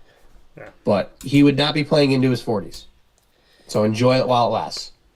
Well, looking at this, like you said, I'm taking Game 3 tonight, Monday, October 27th. The game will be at 8 p.m. Eastern Time on Fox. Scherzer, who's 5-5 in the regular season this season. Tyler Glasnow, who's 4-3. Max Scherzer stepped it up. He's done some good things, and kind of ushering off the mound in the Seattle series, kind of letting them know, I'm not coming off the mound. So, Scherzer has definitely... That's vintage Max Scherzer. Right, and he has stepped it up for sure. You mentioned Yamamoto getting offered the same money to be a Met. He decides to be a Dodger. Max Scherzer was a Met, and now he's a Blue Jay. So there's people with connection to the Mets or conversation with the Mets potentially that are in this World Series right now. I don't think Max Scherzer's any slouch to this. And this game, listen, Toronto made their hay getting to this point in the World Series by winning games on the road, by finding ways to defeat you when they're away from their home. When the Blue Jay has left its nest, finding a way to not only do well, but to take some food back to that nest. And so we'll see if they can grab that food from LA and bring it all the way back to Toronto. And if, again, they get but one victory in this thing, we're going back to Toronto. So this is this all they need is one. Right. All they need they is one. They either need to win one game to guarantee going back home, or they will go home World Series champions. Right. So to see what they did to Seattle, to see, people counting them out of that series against Seattle, thinking they were done because of what Seattle was able to do early on, and they were down 2-0. And now now they got to go to Seattle. They lost their games in Toronto. How can they find a way? And they did, and they forced a Game 7, and they took care of business in Game 7. So, as I've said before, we know the Dodgers for their bats, we know the Dodgers for their pitching, but the Blue Jays also have some bats, and the Blue Jays also have some pitching. And so, yes, they are the underdog. Yeah, they don't cost as much as the Dodgers. I don't know many things that do, but we're in a place right now where this David and Goliath is tied 1-1, and Toronto has an opportunity to do something that they've already done. We're not talking about a team that doesn't win away from home. We're not talking about a team that hasn't been able to win in the most highest of octane situations with their back against the wall, and their back's not against the wall right now. So you got to win one of these three to get back to Toronto. If they can take two of these three, then, as Murph said it, they will go back to Toronto with 2 shots to end this thing. And that's where you want to be. You want to be in a place where ideally, if you're up 3-2, then you have that grace period that if somehow you goof Game 6, you have Game 7. And as Murph spoke about, if you win Game 1 of the World Series, better than half of the time you're winning the World Series. Historically, who won Game 1 last year? The Dodgers over the Yankees on that grand slam walk-off by Freddie Freeman. So this is something for the Blue Jays to get back onto it, find their way, and let's see what they got tonight as they head to Los Angeles. And obviously Scherzer and Glasnow going up against each other here, and we'll see if the bats can get going for both. I mean, Toronto, as I've said, Toronto's had numerous opportunities where they've gotten to double digits in scoring. They've won all those games here in the postseason, including Game 1. And in Game 2, we saw a more quiet night for them, and they lost 5-1. So their bats got to get going. Their bats have to be consistent, and they have to show that they can do against LA what they've done against other teams in the playoffs this year, which is win on the road. So it's setting up for a great Game 3. Y'all should be paying attention to this. The game will probably end a little bit after 11 p.m., so hopefully you'll stay up for it. I might do the picture-in-picture thing that I have been doing, which is put football on one side of my screen and put baseball on the other side of it, because we got Monday Night Football going on tonight, Washington at Kansas City. But I am hopeful of this series. I am looking forward to it, and I've let everybody know. I picked the Blue Jays in 7. I'm fine with that prediction. I will live with that prediction. I so hope you're right. And so I'm good with it. I so hope you're right. I'm good with it.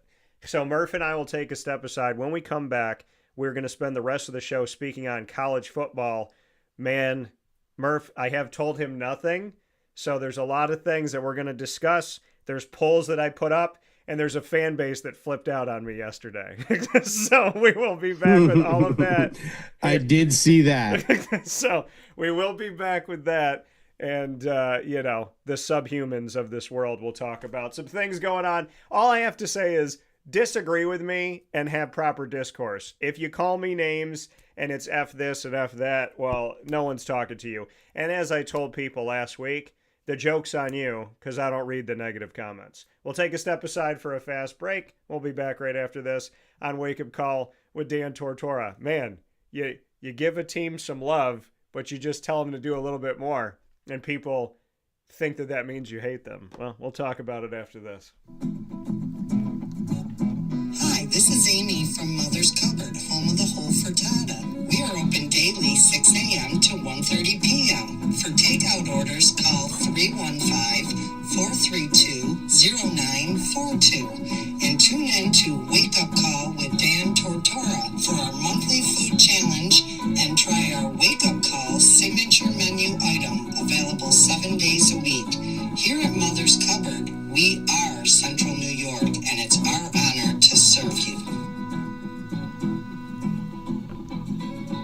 Ma and Pa's Kettle Corn and Popcorn Factory remind us that every day is worth celebrating at 201 7th North Street in Liverpool, New York. Open Monday through Saturday in-store and always online at maandpaspopcorn.com. Serving our Central New York community and beyond, order anywhere, anytime at maandpaspopcorn.com. Stop in to get a tin at Ma and Pa's on 201 7th North Street in Liverpool, New York to get your half-price refills for the rest of your life. Come to Ma and Pa's for your holiday gift giving for family, friends, employees, and clients. And remember, for fundraising and events, to call 315-450-6272. That's 315-450-6272. Ma and Pa's Kettle Corn and Popcorn Factory. How corny are you? This is Jimmer Sikowski, owner-operator of Chick-fil-A Cicero, 7916 Brewerton Road in Cicero, right in front of the Home Depot. I had a deep feeling that God wanted me to do something bigger with my life and to help people, help others. I kept putting Chick-fil-A in my life, and I realized as I was going through the franchise selection process that positively impacting the lives of others was really core to what we do here at Chick-fil-A. First of all, it starts with the food. The food is brought in fresh daily. We bring in local produce. We prepare to order in the kitchen. We hand bread our chicken. We hand spin our milkshakes. It's great food. It doesn't taste like fast food. I think the second thing is the way people feel when they come in a Chick-fil-A restaurant. It's different. We try to treat people with intentional kindness here, which is very different and deeper than good customer service. And so I think it feels remarkable for most people to come in a Chick-fil-A restaurant. And then lastly, the impact that we try to have in the community is very different. It's a big part of the expectation of every operator of a Chick-fil-A restaurant is that they're actively engaged in their community, they're a leader in the community, and they're making a difference. When they realize that what we're striving to do is to shine a little light in their life, that's a very, very different experience than you will have in any other quick service restaurant. And it's that remarkable experience that I think people will emotionally connect with. Avicoli's restaurant, located on 7839 Oswego Road in Liverpool, New York, has been serving our community for decades. Your place to go for home cooking on the corner of Route 57 and Wetzel Road is just minutes from Liverpool High School. And every single month, Wake Up Call with Dan Tortora is on site, on location, with Liverpool sports, student athletes, coaches, and administration telling their stories throughout the year. We look forward to seeing you on site at Avicoli's for their casual pizza side, their fine dining, as well as their bar. And of course, you can order online at myavicolis.com. That's myavicollis.com. For takeout, delivery, and catering, call 315-622-5100. That's 315-622-5100. Come on into the neighborhood spot Avicoli's, open 7 days a week in Liverpool, New York.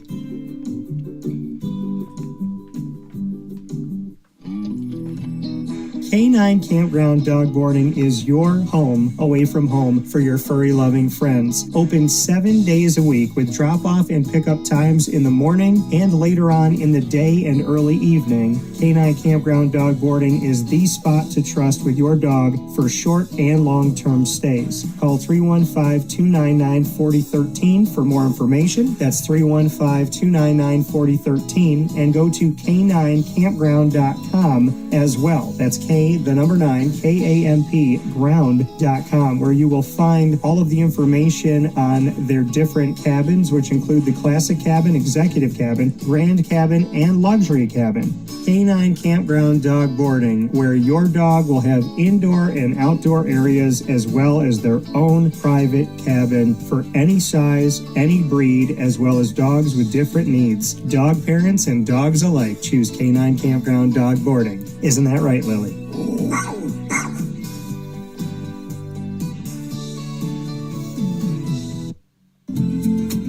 Looking for your next ride? Look no further than Great Lakes Honda City, located on 7140 Henry Clay Boulevard in Liverpool, New York. Serving our community for decades, their new and pre-owned vast array of vehicles are available to you Monday through Saturday on site. To search from home, shop at GreatLakesHondaCity.com. Call 315-365-5576 to set up an appointment. That's 315-365-5576 for Great Lakes Honda City, 7140 Henry Clay Boulevard in Liverpool, New York. Great cars, great people, Great Lakes.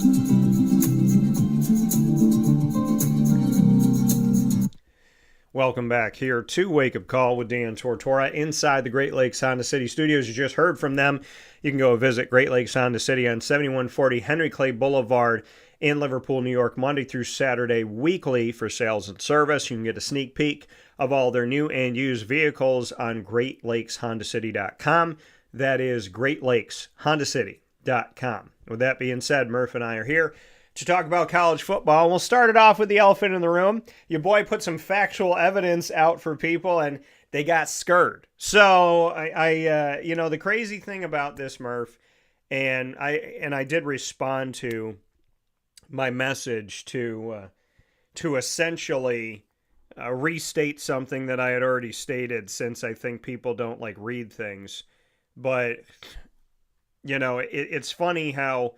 And I was talking about this yesterday off the air, and people when they're for something, especially in today's America, when people want something or they don't want something, they will scream and rant and rave about it, whether it makes logical sense or not, because you've attacked the thing that they like. You've attacked the thing that they want. Now, Indiana. Let me make a few statements about this, okay? Indiana, as I said before, but in case people didn't read it, they're a good team. They got a good quarterback. Thank you, transfer portal from Cal. And they have Mendoza. He's done a good job, right? Now, Mendoza did some good things last year, but people didn't pay attention because Cal didn't have a great season. But when you look at Indiana right now, I've said good things about Curt Cignetti, the head coach. Mendoza, happy to have him there at Indiana. They're a good team. They're a good team. They beat Oregon. It's a great win. One of the best wins in the country, in my opinion, right now. The only statement that I made in what I started my thoughts off with was the word besides. Besides Oregon, what else have they done? Now, I'll break this down piece by piece, but I want people to hear my voice. I'm not a shock jock. I'm not a hater. And I haven't spoken about Indiana until last year because they were a non-factor nationally, Murph. Can we agree on that? Indiana was a nothing for how many years? And last year they made the college football playoff, and they shouldn't have, and they got embarrassed.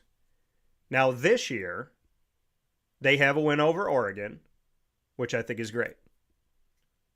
But there are a lot of other factors that I put into this. And Murph, you know this very well. I will never have an opinion if I cannot back it up in facts. And the more I look up Indiana, the more the facts prove what I'm saying, which is very simple. They're a good team. They beat a good team. But the rest of their schedule, especially what they're left with, is underwhelming. I have a lot of thoughts on it, but I'll shift to you, Murph, for a second to give your thoughts on Indiana, who is still number 2 in the country. Your thoughts, Murph? I mean, I still think they're better than you give them credit for, to be fair. I mean, people, you're kind of not giving the Iowa win enough credit. Iowa is not an easy place to play. And Iowa's a solid team this year. They've got this week, they got top 25 votes. They're probably maybe the 30th best team in the country, give or take. So I consider that a good win on the road.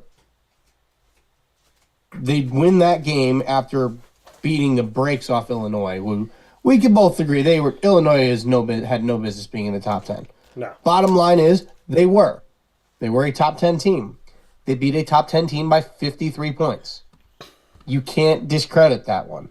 Again, we know Illinois was not a good team. We both agreed on that. And they shouldn't have been. But it's still a top 10. It is still a top 10 win, and it's still, it's still a it's still a win that you can't ignore. Like I said, the Iowa win is a better win than you're giving them credit for, and they go on the road and beat Oregon. They went on the road to win both of those games. So I think those 3 wins, more so the Iowa win, is a better win than you'd be giving them credit for. So I get Michigan State, not a great team. UCLA, we know, is not a good team. Yes, they beat Penn State. Yeah. Maryland's not going to be great. As bad as Penn State has been this year, you still got to go to Happy Valley. That is not an easy place to play. Do I think they're going to win that game? Yes. Yeah. Is it a game that you can, say they win by a touchdown and you can say, they beat Penn State. Penn State's not good this year. It's still a decent win. It's not a great win, but it's a decent win. That is I would argue that Penn State is the most difficult place to play in the entire country on any given Saturday. So looking at that, and I'll be watching that game. My friend will be down in North Carolina. We will probably be watching that game. One of my buddies that we're going down with is a big Penn State fan, so we might be watching that game. Wisconsin hasn't been good this year. Purdue hasn't been good this year. Penn State's the one game on their schedule that they can trip up. That one right now would be considered a trap game. With how poorly they've been playing, granted, fired James Franklin, so they're going to be, having a new head coach. We'll see what happens there. Yeah. This team is better than you're giving them credit for. Do I believe they're the number 2 team in the country? No. Right. That's all I said. But I do think they're better than you're giving them credit for. Well, let me give you my points here. Let me give you my thoughts. I mean, I still think Alabama's the number 2 team in the country, but yeah. They also almost just lost to South Carolina. Right, but South Carolina was also ranked at times this year. Right. And they're not a bad team. But this is how I look at it. Almost losing and coming back and winning for Texas A&M, for Alabama, is a heck of a lot better than beating Michigan State. So this is, and again, this is what I'm going to say, because I think that there's been confusion. The only thing that I said was that Indiana is not in the top 2 in the nation. That was the only statement I was making. The only statement. Now, I don't have to defend myself because the knuckleheads that are calling people names, they don't defend themselves. But here's the thing. And I shouldn't even call them knuckleheads because then I'm calling them a name back. The people that are hateful and personal, listen, if you're an Indiana fan, be an Indiana fan. I'm happy for Indiana. I'm happy you're winning. I'm happy you won last year. I have nothing historically negative ever said about Indiana. And if you really pay attention to my words, which people don't do in today's America, they just want to fight. Everybody wants to fight all the time. Pay attention to my words. Good team, good win, show me more. Not a top 2 team in the country right now, but I didn't say they couldn't be. And I didn't say that they're not going to make the playoff. And I didn't say that they're not a team that's put it together. The only thing that I said is that they're not number 1 or number 2. And some of you very accurately said to me, well, then why is Ohio State number 1? And then somebody spoke for me. Maybe more than one person did. And said, well, he thinks that they're number 1. I never said that. I don't think Ohio State's done enough to be the top team in the country. But Ohio State's the only team in the Big Ten that's backed it up. Ohio State is the only team that has been ranked high in the Big Ten in the last decade that has backed it up outside of Michigan, who did it one time. But Ohio State, by and large, is a team that defends the unfair treatment that they're given in the polls. Here's the breakdown.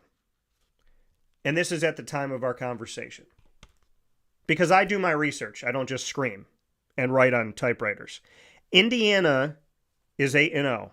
They're 5-0 in the Big Ten. These are the teams they faced, and here are the teams they will face. And this is why I said what I said. Not because I hate Indiana, not because I don't like the Hoosiers, not because I don't like Kurt Signetti, not because I'm not talented, not because I don't know what I'm talking about. It's hard to hear the facts, folks. And when people scream and rant and rave at facts, that shows me that something got to you, that maybe you know that I'm right. Old Dominion, who they beat 27-14, is 5-3, 2-2 in the Sun Belt. Kennesaw State, who they defeated 56-9, is 5-2, 3-0 in Conference USA. Neither one of these teams is ranked, and they haven't been. Indiana State, also unranked. They're 2-6, 0-4 in the Missouri Valley Football Conference in the FCS, not even the FBS. Then they faced Illinois, who was ranked 9th in the country. People look at that game and they circle it as a top 10 win.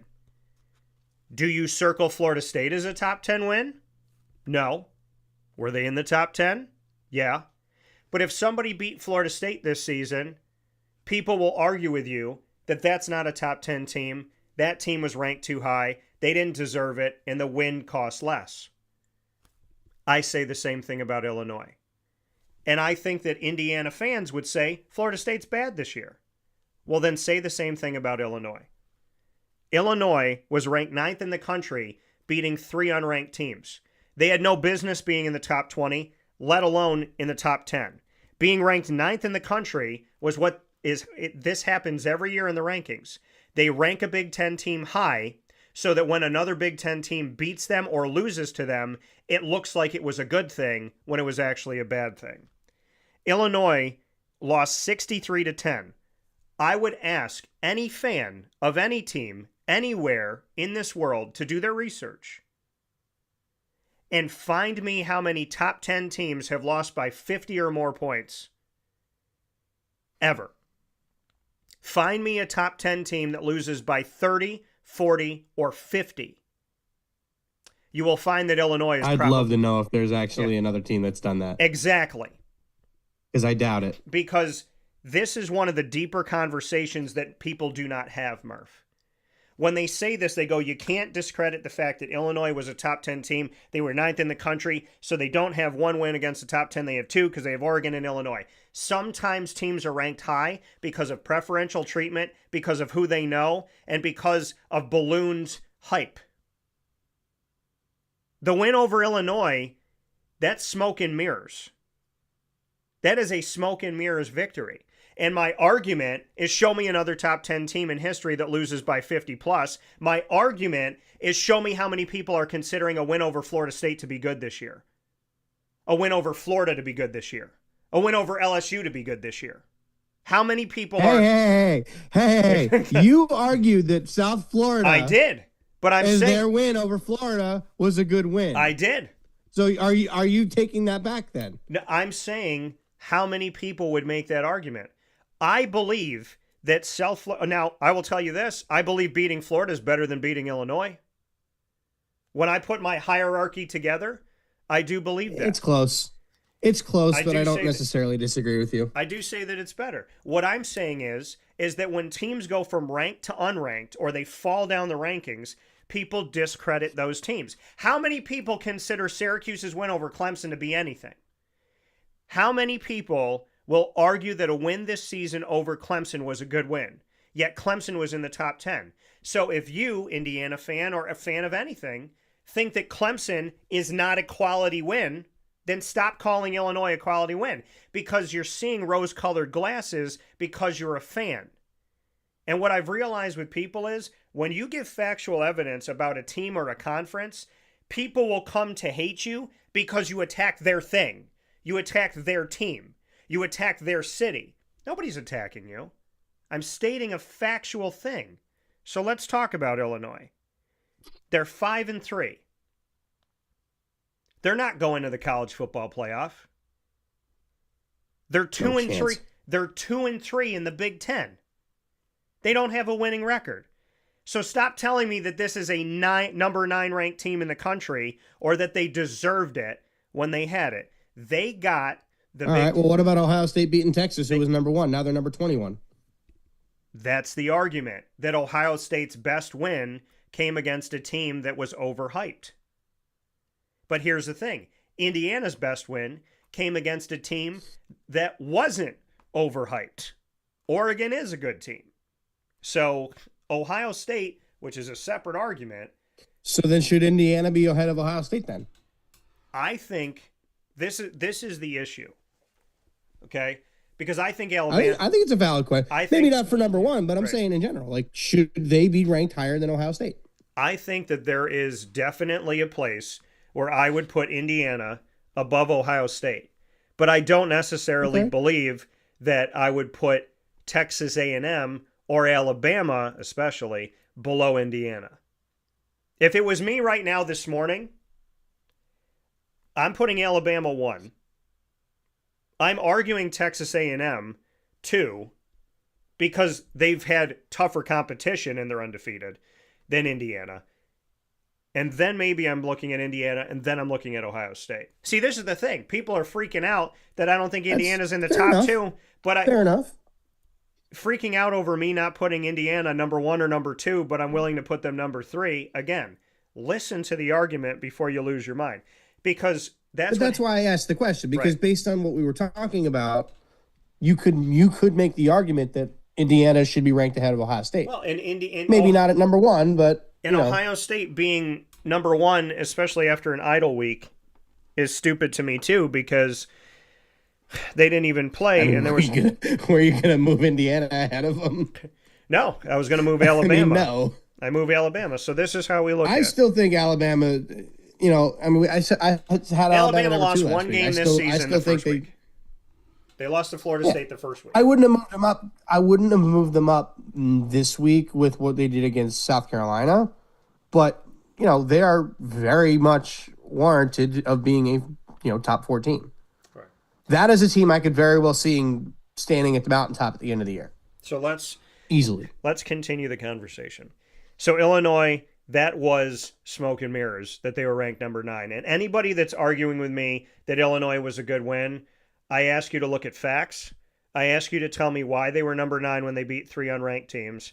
I ask you to tell me why you're defending a 2-3 Big Ten team.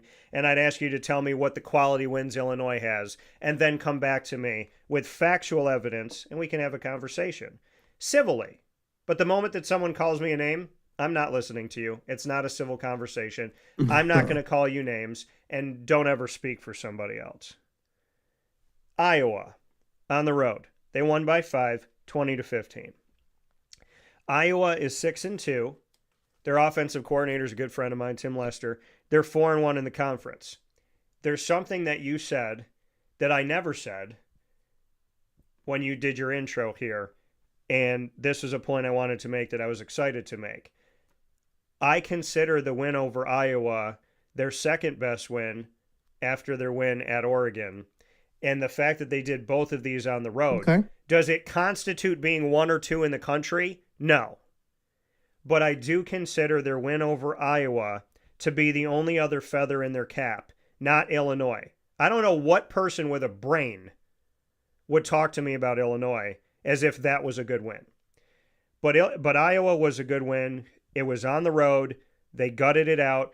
I give respect to SEC teams that win close games. And so I'm going to give respect to this Big Ten team that wins a close game, and I'm going to give respect. I still think that there's a world where South Florida, Memphis, and Navy are all ranked today. Because South Florida, if they can have 2 losses, to me, they've done more than Notre Dame's done at this point, and Notre Dame has 2 losses. So if Notre Dame's just outside of the top 10, then you can at least make South Florida 25. Now, Michigan State, they beat 38-13. Michigan State's 3-5 overall, 0-5 in the Big Ten. That's a crap win. I don't want to say it's a crap win. That is a meaningless argument to me. Another meaningless argument, UCLA, they fired their head coach. Now, yes, they did win 3 games in the Big Ten. They're 3-2 in the Big Ten. They're 3-5 overall. I was watching television and somebody said, this was a big statement game for Indiana to beat an unranked UCLA team 56-6. If that's a statement win, then Memphis has had multiple statement wins this season. Navy's had multiple statement wins this season because they've played teams better than UCLA.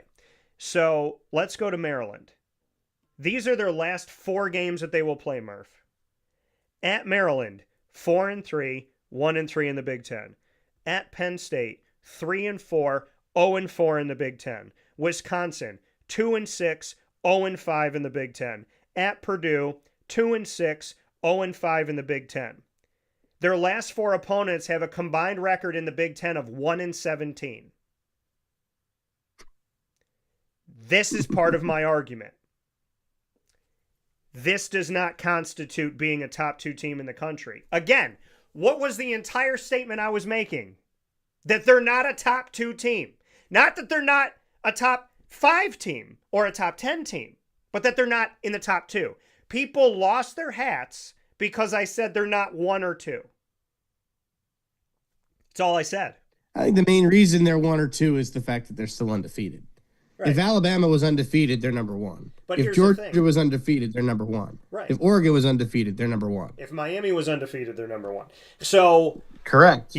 Looking at if that, Ole Miss was still undefeated, they're probably number 1. So let's go back to Penn State, because people say that somebody wrote to me and said I don't consider Maryland a slouch or Penn State a slouch. I do. Penn State's definitely not a slouch. Maryland, fine. I do, and I'm going to tell you.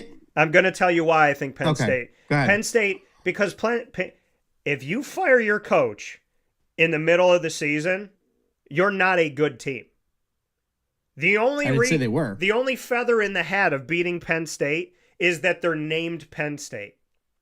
That's the only feather. Because I know you say it's a tough place to play. It's a tough place to play.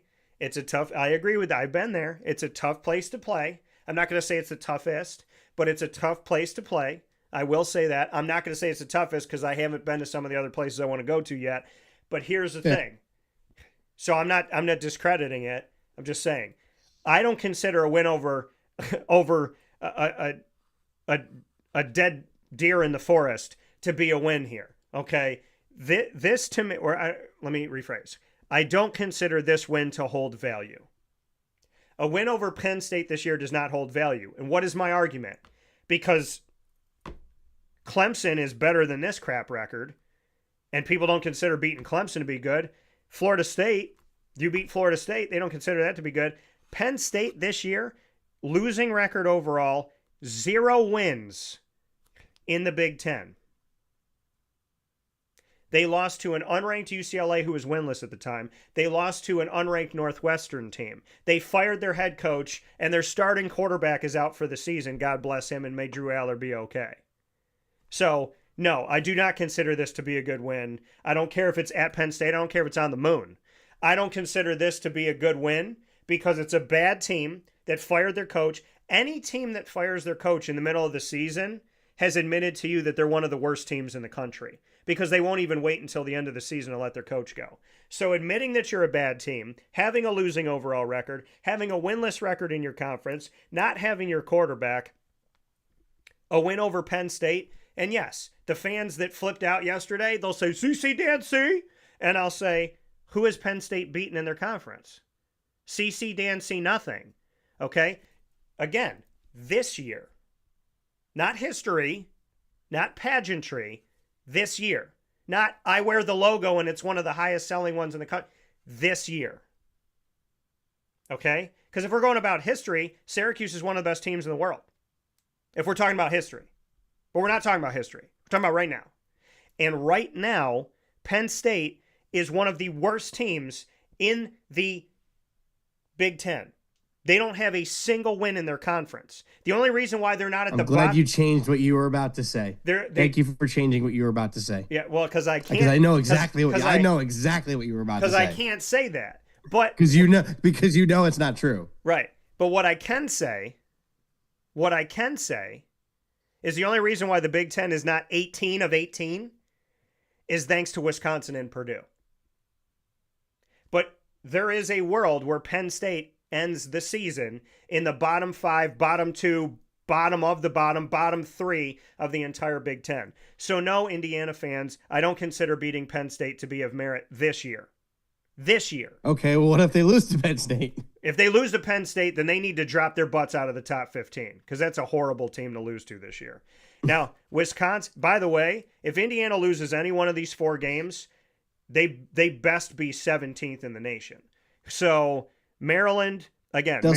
They'll still make, if Penn State's the game that they lose, they'll still be in the playoff. If but Penn State's the game that they lose, very high they'll seed. do it because of pageantry and history. Because that's what they do. Because they beat Oregon. What? They beat Oregon. Beating Oregon's great.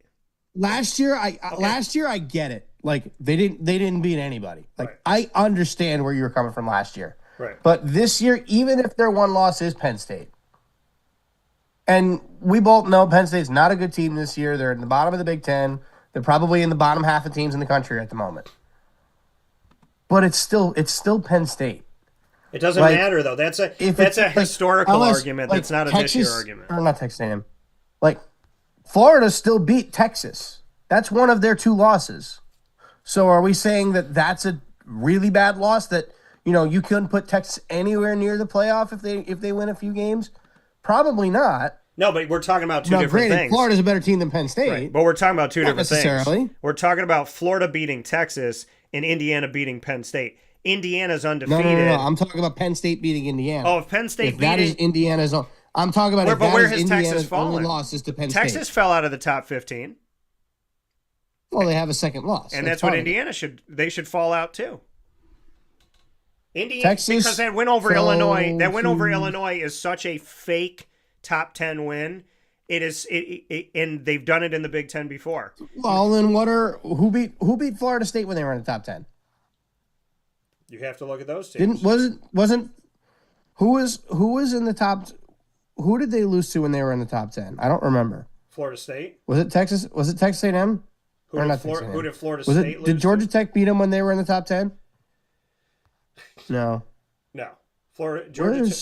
Georgia Tech beat them last year. I'm trying to remember who beat them when they were in the top 10. Are we talking about? We're talking about Florida State in the top 10. Yes. You're talking about Florida Virginia. State. So Virginia beat them when they were in the top 10. Well, Virginia. Then Miami beat them. Then Pitt beat them. They've lost 4 in a row since they got to the top 10. When Pitt beat them, they've lost a lot in conference historically. So Florida State lost to. And the game against Virginia was a classic. Florida State was a double overtime thriller. Right. They beat Alabama when Alabama was 8. And then because Florida State started, I think 25. They started like 25. And then they beat Alabama. Florida State is a much better win than Illinois would be. I think that's a fair statement. Yeah, if you beat Florida State, then it's Virginia beating them, Miami beating them. But also look at Virginia. Virginia should have been much better than. But look at Virginia.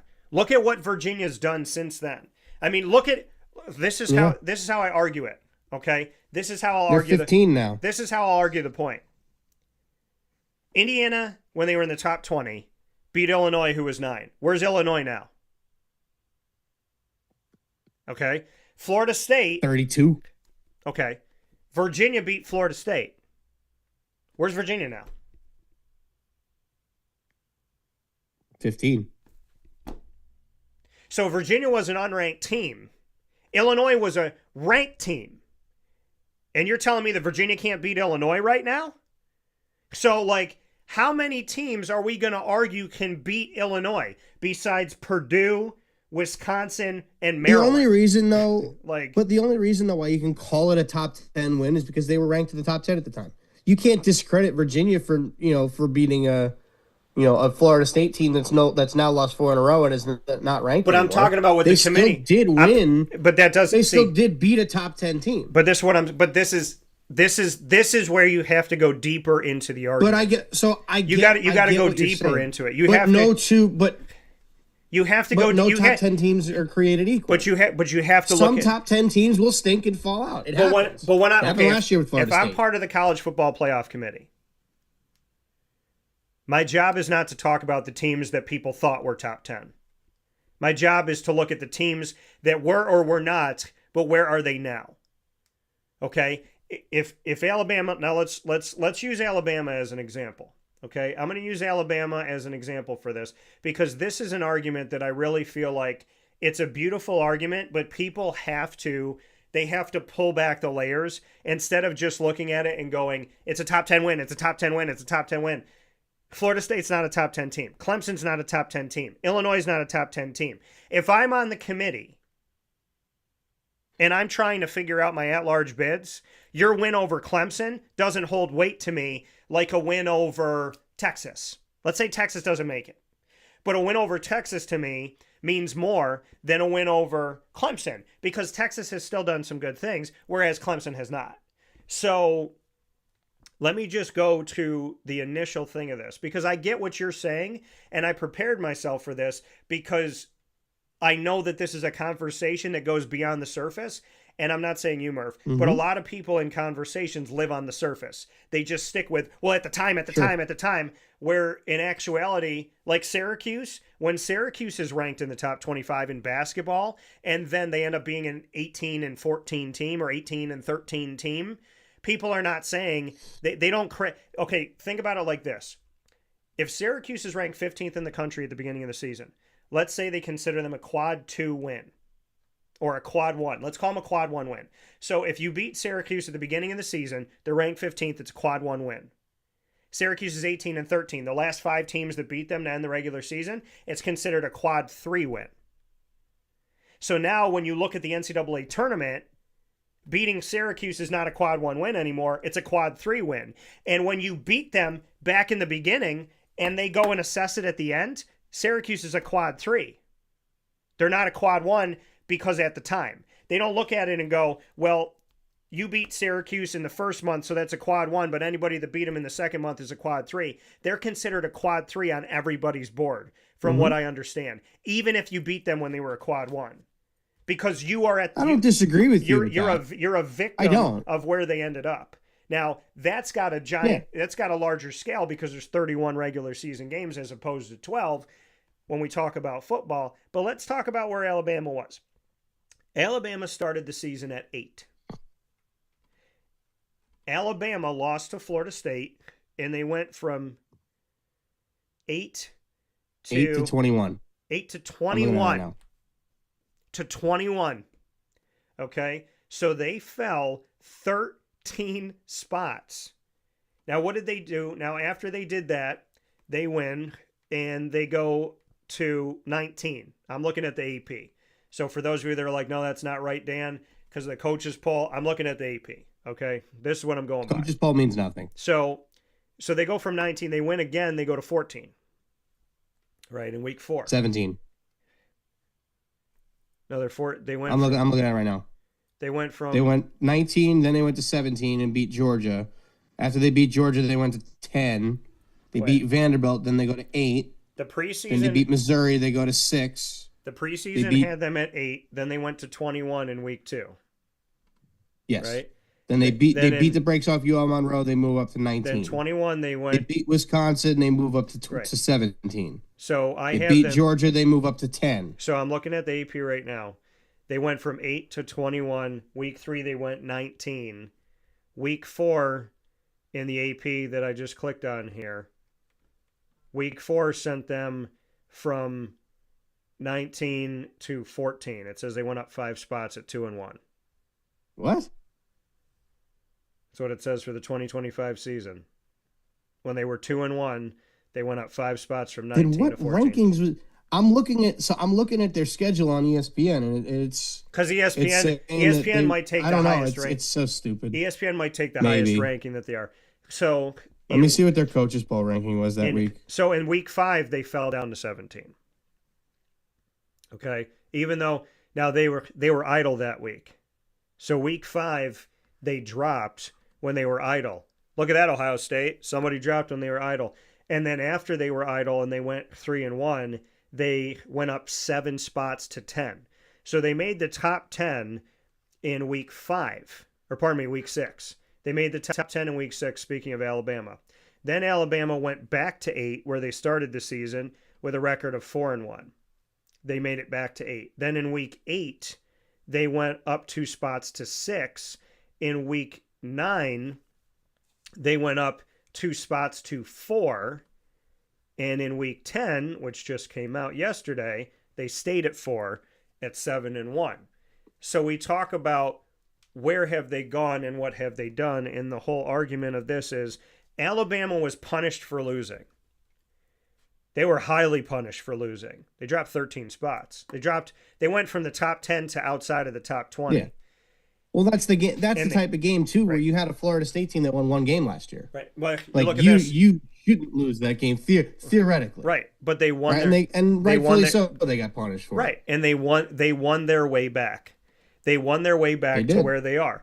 Now, let's look at Illinois at the beginning of the season. Let's take Illinois as an example.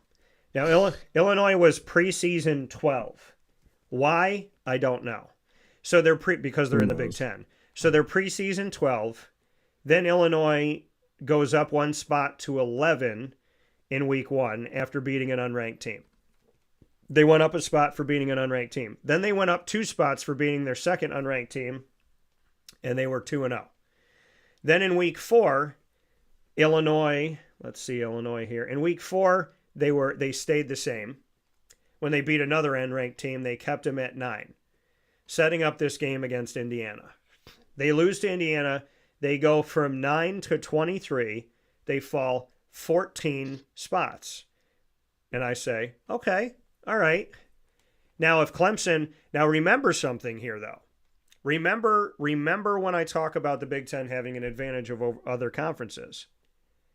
Clemson last year lost their first game of the season to Georgia by less than 50, did they not?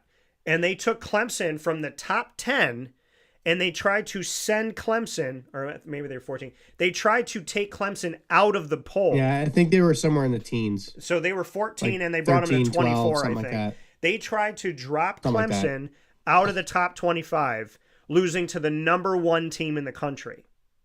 So if Illinois loses by more points to a team that's ranked below them at, I believe, between 16 and 19 for Indiana.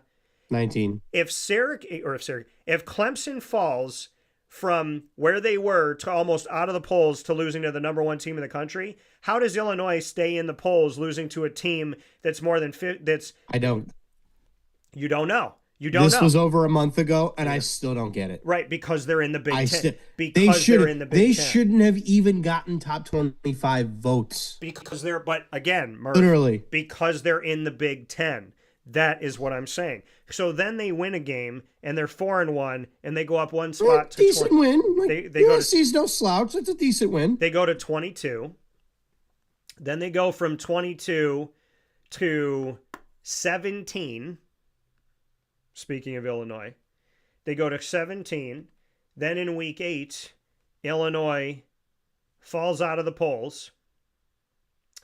They receive the most votes. Well, they lost to Ohio State. They actually played Ohio State tougher than they did Indiana. Yeah. Okay. And they fall out of the polls. A lot tougher. They fall out of the polls because they lost, which is what, that should be something. So they lose, they fall out of the polls. Then they win. They're 5-2. They get put back in the poll at 23. They get put in the poll above Utah, who's been blowing out unranked teams. And so same thing Indiana's been doing. They get put in the poll above a Houston team that's dangerous and above an undefeated Navy team at 5-2. Then Illinois in the most recent poll, Illinois gets put in, they're out again. So Illinois has fallen out of the poll again. They fell so far out of this thing. So here's my thing. We look at Illinois right now, and let's just for giggles here, let's talk about Illinois. For those that think it's a quality win to beat Illinois and that Illinois was actually supposed to be ranked in the top 10. For those of you that are for that argument, I present the facts. And so I'm the son of a lawyer, so facts are important to me. They beat Western Illinois, unranked, at Duke, unranked, Western Michigan, unranked. They lost to Indiana by 53 points when they were 9th in the country and Indiana was 19th. They beat USC, who I still don't think is a top 25. Top 30, but not top 25. They beat them 34-32 when USC was 21. They beat Purdue, who everyone's beaten in the Big Ten up to this point, and Purdue is once again 2-6, 0-5 in the Big Ten. They beat Purdue. That's not a quality win. I don't care who gives you that type of language. They lost to Ohio State by almost 3 touchdowns, 34-16. Not a quality loss when people argue that crap. And then they lost to Washington, who's unranked, on the road, 42-25, losing to Washington also by almost 3 touchdowns. So this Illinois team does not scream 9 in the country. And if we're talking college basketball rules, Illinois was a quad 1 win for Indiana, but at the end of the season is a quad 3 or 4 for Indiana, depending on how they finish the season. So this win, actually, if we're going by what a team becomes, because you know that committees go by what have you done for me lately, not what you look like. Because if we're going by what you look like, Florida State's a good team, Clemson's a good team, okay? If that's what we're going by. Florida's a good team, right? Nobody thinks Florida's a good team right now. Boise State's a good team. Right. Boise State. Now, Boise State shouldn't have been ranked in the top 25. They were ranked in the top 25 because they had Ashton Genty last year. Well, he's a Raider now. So, again, I'm just kind of kidding because we made such a big deal out of those 2 wins for South Florida at the beginning of the year, and now those 2 teams are awful. But here's the thing. So, I would take South Florida over Illinois, and I would take South Florida over other teams that are out there right now because and again, South Florida's second loss of the season is to Memphis. Memphis was the first team to get to 6 wins this season. They were playing tougher teams than now, and this is where we talk about the arguments of this and that. If Memphis was playing Maryland, Wisconsin, Purdue, and this year's Penn, I would love to see Memphis. Didn't play anybody. I would love to see, but Indiana's Memphis not playing. Played a whole lot of garbage. Memphis isn't playing anybody, or pardon me, Indiana's not playing anybody for the rest of the season. True. Memphis didn't play anybody at all. Let's look at, Memphis. South Florida was the first. South Florida was their first decent opponent. This is who Memphis has had on their schedule. Okay, they had Chattanooga, Georgia State, Troy that almost beat Clemson. Okay, so I do consider that still crap. I consider that Troy a better win if they're playing Clemson that far. I give that a better win than playing Western Illinois. Now, they beat Arkansas by punching the football out at the end of the game when they could have kicked a field goal. They beat Arkansas. Decent win. That's a decent win, okay? Decent win. That's a decent win. Not a great win, but a decent win. 0-4 in the SEC, but okay. Okay. And they beat FAU, who's got a new coach. Terrible. Trying to figure it out. Now, but there are coaches that give FAU more credit, and that's coming from a coach that I spoke with this past week. Then there's Tulsa. And Tulsa beat Oklahoma State. I know Oklahoma State's been bad this year. Also bad. They lose to UAB, which that was a bad loss. It's their only loss of the season. Yeah, then they beat UAB had no business beating them in that game. Then they beat South Florida. Okay, so and that's a good win. So to me, I can argue South Florida's the best team they played all year. So by far, I can say by far. I can say South Florida and Arkansas are good wins for Memphis. Those are good wins for Memphis. I wouldn't consider Arkansas a good win. I consider Arkansas. They're 0-4 in the SEC. I think they have 2 wins on the year. When there's a conversation, it's not a bad win. It's not like they're a nothing. But when it's a conversation of the American versus the SEC, it would be. But that would also be like beating Vanderbilt 5-10 years ago. Right, but Vanderbilt was horrendous. But what do they say about Arkansas has become Vanderbilt right now? What do they say about that conference though?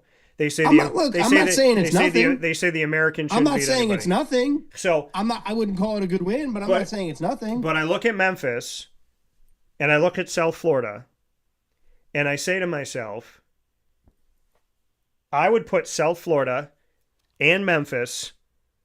I'd put wins over Purdue, Penn State, Illinois, UCLA, Michigan State, and I would even argue that they would beat Penn State this year, or at least give them hell. because South Florida, after they lost to Miami, South Florida went buck wild on people. It was like, we got blown out, so now we're gonna retaliate. And they went nuts. Because that's what some people were arguing with me. Well, Dan, Indiana's beating teams that are unranked, but they're blowing them out. South Carolina State, Charlotte, North Texas, FAU. Talking about South Florida? None of those teams are good. But when I talked about Indiana after Miami, Memphis was the last decent team on their schedule until they got to Navy. Navy's going to be, Navy could easily beat them. Like I do think Navy could beat South Florida right now. I really do. I don't think South Florida is as good as, people are giving them credit for. Are they better than some teams at the bottom of the top 25 and that are getting votes? Yeah, probably. But I also, they played a whole lot of garbage after getting blown out by Miami. Yes, they beat the brakes off of them, and that's what you're supposed to do. Right. Good teams are supposed to beat the brakes off of bad teams. Right. Right? South Carolina State, not a good team. Charlotte, not a good team. North Texas, FAU. We already talked about. North Texas is another one of those. North Texas is another one of those teams that's better than people think they are, though. See, that's the problem. When you look at unranked Big Ten teams, people argue for Purdue, they argue for Penn State, they argue for Maryland, they argue for Wisconsin. Maryland sucks. But Wisconsin sucks this year. Penn State sucks too. This year they suck. And Penn State sucks this year too. They're better than the other three. They're better than those other three teams. And where was Penn State this season? Where was Penn State ranked this season? When I kept telling you, what have they done? What have they done? What have they done? What have they done? They were 2. They were ranked 2 at the beginning of the year because they didn't really lose much. They rose to 2. They rose up to 2. Well, they beat unranked garbage, and they rose to 2. They beat Villanova. Yeah, because Texas lost. They beat Villanova. Texas lost. I don't care. Who did Penn State play? You can't keep Texas in the top 2 anymore. No, but I'm not saying to. I'm saying Penn State, I argued all season long, they haven't shown me anything, Murph. They shouldn't be here. They haven't shown it. There's no factual evidence. It's preferential treatment. It's the Big Ten brand. It's the Penn State brand. I said that over and over and over and over and over again. And then they proved me right. You said, listen, you are right. They shouldn't have been here. They should have never been here. And that's my argument with Illinois. They should have never been there. Now, Indiana, to the folks that think that I said something mean about Indiana to bring it all back together, all I said is Indiana isn't 2. And this argument is null and void if Alabama beats Florida State. There's no argument. Yeah, because Alabama would be number 1, and they would probably be a unanimous number 1. Right, they would have been number 1. Okay, Ohio State would have been number 2 because that's how this world works in college football. But I want to talk about another team. I want to really dig deep into this other team for a second. Because there's this other team that people don't have a lot of respect for. Now, I put a poll out here. And the poll that I put out, to gauge your thoughts, I put a few polls out. And we'll get to them in a second because I do want to address them. But I put a poll out that asked you the question, who would you put number 1? Before everything came out, I said, who would you put number 1? And I gave you 4 choices. Okay? And this is interesting, Murph. Now, keep in mind, I will make my point about that other team, and it's one of these 4, which is going to lead me into it. I think I know who it is. I said, who would you put number 1 in the country for college football week 9? 7.1% Alabama, which is low. 42.9% Indiana. 0% Ohio State. So nobody that voted in this poll agrees. And half of you, 50% Texas A&M. So I want to address. I can see that. So I want to address. I can understand. I mean, they haven't played as competitive an SEC schedule as like Alabama and Georgia have, but they're right teams that they've beaten. But I want to address good team. Auburn. Right. I want to not a great year for them this year. Still a decent team, but I want to address Florida again. We've talked about decent team. I want to address this. So you beat UTSA, you beat Utah State. Okay, those aren't good wins this year. You put them over here. You beat Notre Dame, okay, and you beat them at South Bend, okay. Now Notre Dame is ranked a lot higher than I would rank them this year because they only have one win against the top 25 and they have 2 losses against the top 25. But I'm going to put Notre Dame over here because Notre Dame has shown in their 2 losses to the top 25 that they were within striking distance. Okay? So they lost by a combined 4 points. 4 points, right. But they still lost. Okay? And that will always be my argument above it. It's still a good win. Notre Dame win's still a good win. Right. This is how I look at it. If I'm on the college football playoff committee, because I'm going to take a little bit of what Murph said, and I'm going to take a little bit of what I said, I'm going to defend my point, and I'm also going to defend Murph. Okay? Because this is what we do in a world where people listen to each other and are willing to learn and not just scream and call people names. Mm-hmm. There's this thing called... That's why I love our debates. Sometimes you're right, sometimes you're wrong, sometimes a little bit of both.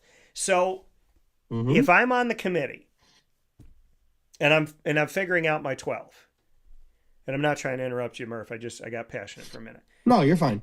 But and by the way, I love our conversations because they're not personal, they're not hateful, and it's not the sludge that you see on social media. I mean, the worst one we had all year was when Florida lost to South Florida. And granted, was I being a little bit irrational? You were bitter. I was very bitter. You were bitter. I was very bitter. You were salty. In hindsight, that loss is probably what got Billy Napier fired, which I'm happy about. So in theory, hindsight, I'm almost glad we lost that game because now Napier's gone, thank God.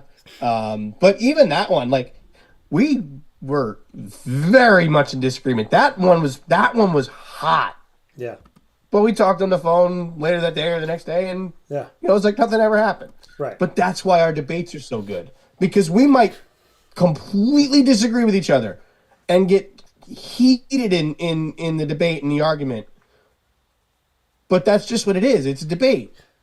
Right. It's not like what we say on here. It means nothing with how things are in the real world. We're just a couple of guys behind a microphone that love to talk about this stuff and love to debate about it, because it's, especially for us with college football, this is probably the best debates that we have. And I'm sure people tune in for this during college football season. Yeah. And I love that. And I think that, and I appreciate those words. And I love it too. I look at, so like I said, I'm going to take a couple of pieces of what you said. I'm going to talk about Notre Dame. So if I'm in the committee, now a lot of things have to happen, but let me just play an argument here. So if for argument's sake, this is what happens, because and I'm going to tell you all where Notre Dame is right now, because I don't necessarily believe that they should be this high. But Notre Dame at this moment in time is, where the heck is Notre Dame? Why am I not seeing them? Did they fall out? 12? Okay, no, they're 12. I think it's 12. My brain was not okay. Notre Dame's 12 in the coaches bowl, and they're 12. I was it's Monday. It's okay, bud. Yeah, I'm looking at the thing and I'm going, where the hell's their logo? So Notre Dame is 12 in the AP, and they're 12 in the coaches bowl. Now, here's my issue with this. Okay, they're not 12 in my opinion, but because this is the thing. They lost to Miami. Okay, they lost to Miami by 3. They lost on the road. They lost to Texas A&M at home by 1. They beat Purdue, which we've already talked about. That's nothing. Arkansas is not the best. They're the lower tier of the SEC. Well, if you're gonna give them, if you're gonna give Memphis credit for them, then you gotta give Notre Dame credit. Let me say this. Let me say this. Okay, Arkansas is an unranked SEC team. I don't think they're the worst SEC team of the 16. And let me also say this point. Okay. They're near the bottom. When Notre Dame beats Arkansas, it's given more value than when Memphis does, because when the American beats anybody, the argument that they typically hear on the other side of it is, well, that team's not good this year. Like they said, they going into the game against Baylor years ago in the Fiesta Bowl, they said they don't even deserve to be in the game. Then they beat Baylor. Then what do people say? Oh, Baylor was this. When UCF was in the American and they beat Auburn, and that Auburn team beat Alabama and Georgia that year, and Alabama and Georgia played for the national championship. When UCF beat Auburn, there was a response of, well, Auburn just didn't get up for the game and they didn't want to play and they just thought it was stupid. And instead of just saying like they beat the team that beat the two teams playing for the national championship, they made an excuse for them. So what I'm saying about the Arkansas thing is it does deserve credit because the national consensus is that the American can't hang with the SEC and the Big Ten or the Big 12 or the ACC. So when they beat a team within there, then when they beat, I think they can hang with the Big 12 and the ACC more than the Big 10 and the SEC. Right, but when they beat an SEC team, they go, well, that's a crap SEC team. But then if Notre Dame beats Arkansas, they're like, well, you got to give them credit. And I'm like, okay, well, if you're going to give Notre Dame credit, give Memphis credit. All I'm saying is if you're going to give Memphis credit, you got to give Notre Dame credit too. Right, but Notre Dame's going to get the national credit for that. I can understand wanting to give Memphis credit for that win because, it's Arkansas. Like Arkansas is still an SEC team, bottom 3 SEC team for me, but still an SEC team. If you want to give them credit for that win, fine, but you got to give Notre Dame credit too. Yeah, and you the can't thing give is, one credit and not the other. I'd rather play Penn State this year than Arkansas. No, I'd still rather play Arkansas personally. But to me, I wouldn't give Memphis or Notre Dame credit for that win. I don't think that's a good win for either team. So you're just in the opposite camp, which is fine. Like you think that's a decent win. I think anytime by that the American, logic, you got to give it to both of them. I think that anytime the American beats the SEC or the Big Ten, when people have the argument that the worst team in the Big Ten would beat everybody in the American, the worst team in the SEC would beat everybody in the American.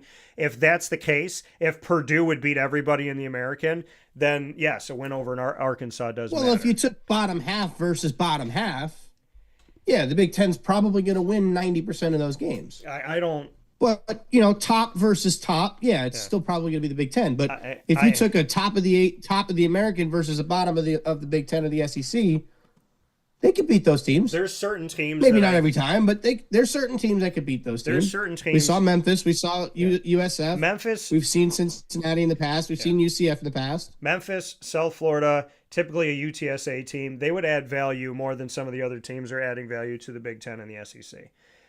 So Notre Dame. And Memphis was. I mean, I could see Memphis I could see Memphis in the ACC and Tulane and South Florida in the SEC. And when you look at Tulane, I think Tulane would probably get their butts kicked in any of the Power Four. Tulane would win some games, but they'd probably be a bottom half. I would tell you, the conference team. If I'm looking at Tulane right now, and I'm looking at Indiana's schedule. I would pick Tulane over Purdue, Wisconsin, Penn State right now, Maryland, UCLA, Michigan State, and Illinois. So that would give them a winning record. The only two games I would maybe disagree with you on, and I'm going to emphasize the word maybe, would be Penn State and Illinois. More so Penn State, depending on where they're playing. If they're hosting, they'll probably be Penn State. If they're going to Penn State, I don't care who you are going to Penn State. I don't care what Penn State's record is. Especially this time of year where it's starting to get cold. If you go to Penn State in November, maybe not during a whiteout, but 110, 105, 110,000 fans strong, it doesn't matter how good or bad Penn State is. The fans are always still there. They are crazy rowdy. That place is nuts. But the question you've been there, you've seen it. I have. But the question becomes now, how many of those fans are showing up? I don't think there's 106,000 people in those seats right now. Yeah, they are. I want to look at the announced attendance. See. Look at the announced attendance. I do too. I do too. So you look it up while I'm doing this. So, but okay, here's my Notre Dame. Let me get to my Notre Dame argument. So here's my Notre Dame thing. Okay, they lose by 4 points combined to Miami and Texas A&M. Then they beat Purdue. I don't care. They beat Arkansas. All right.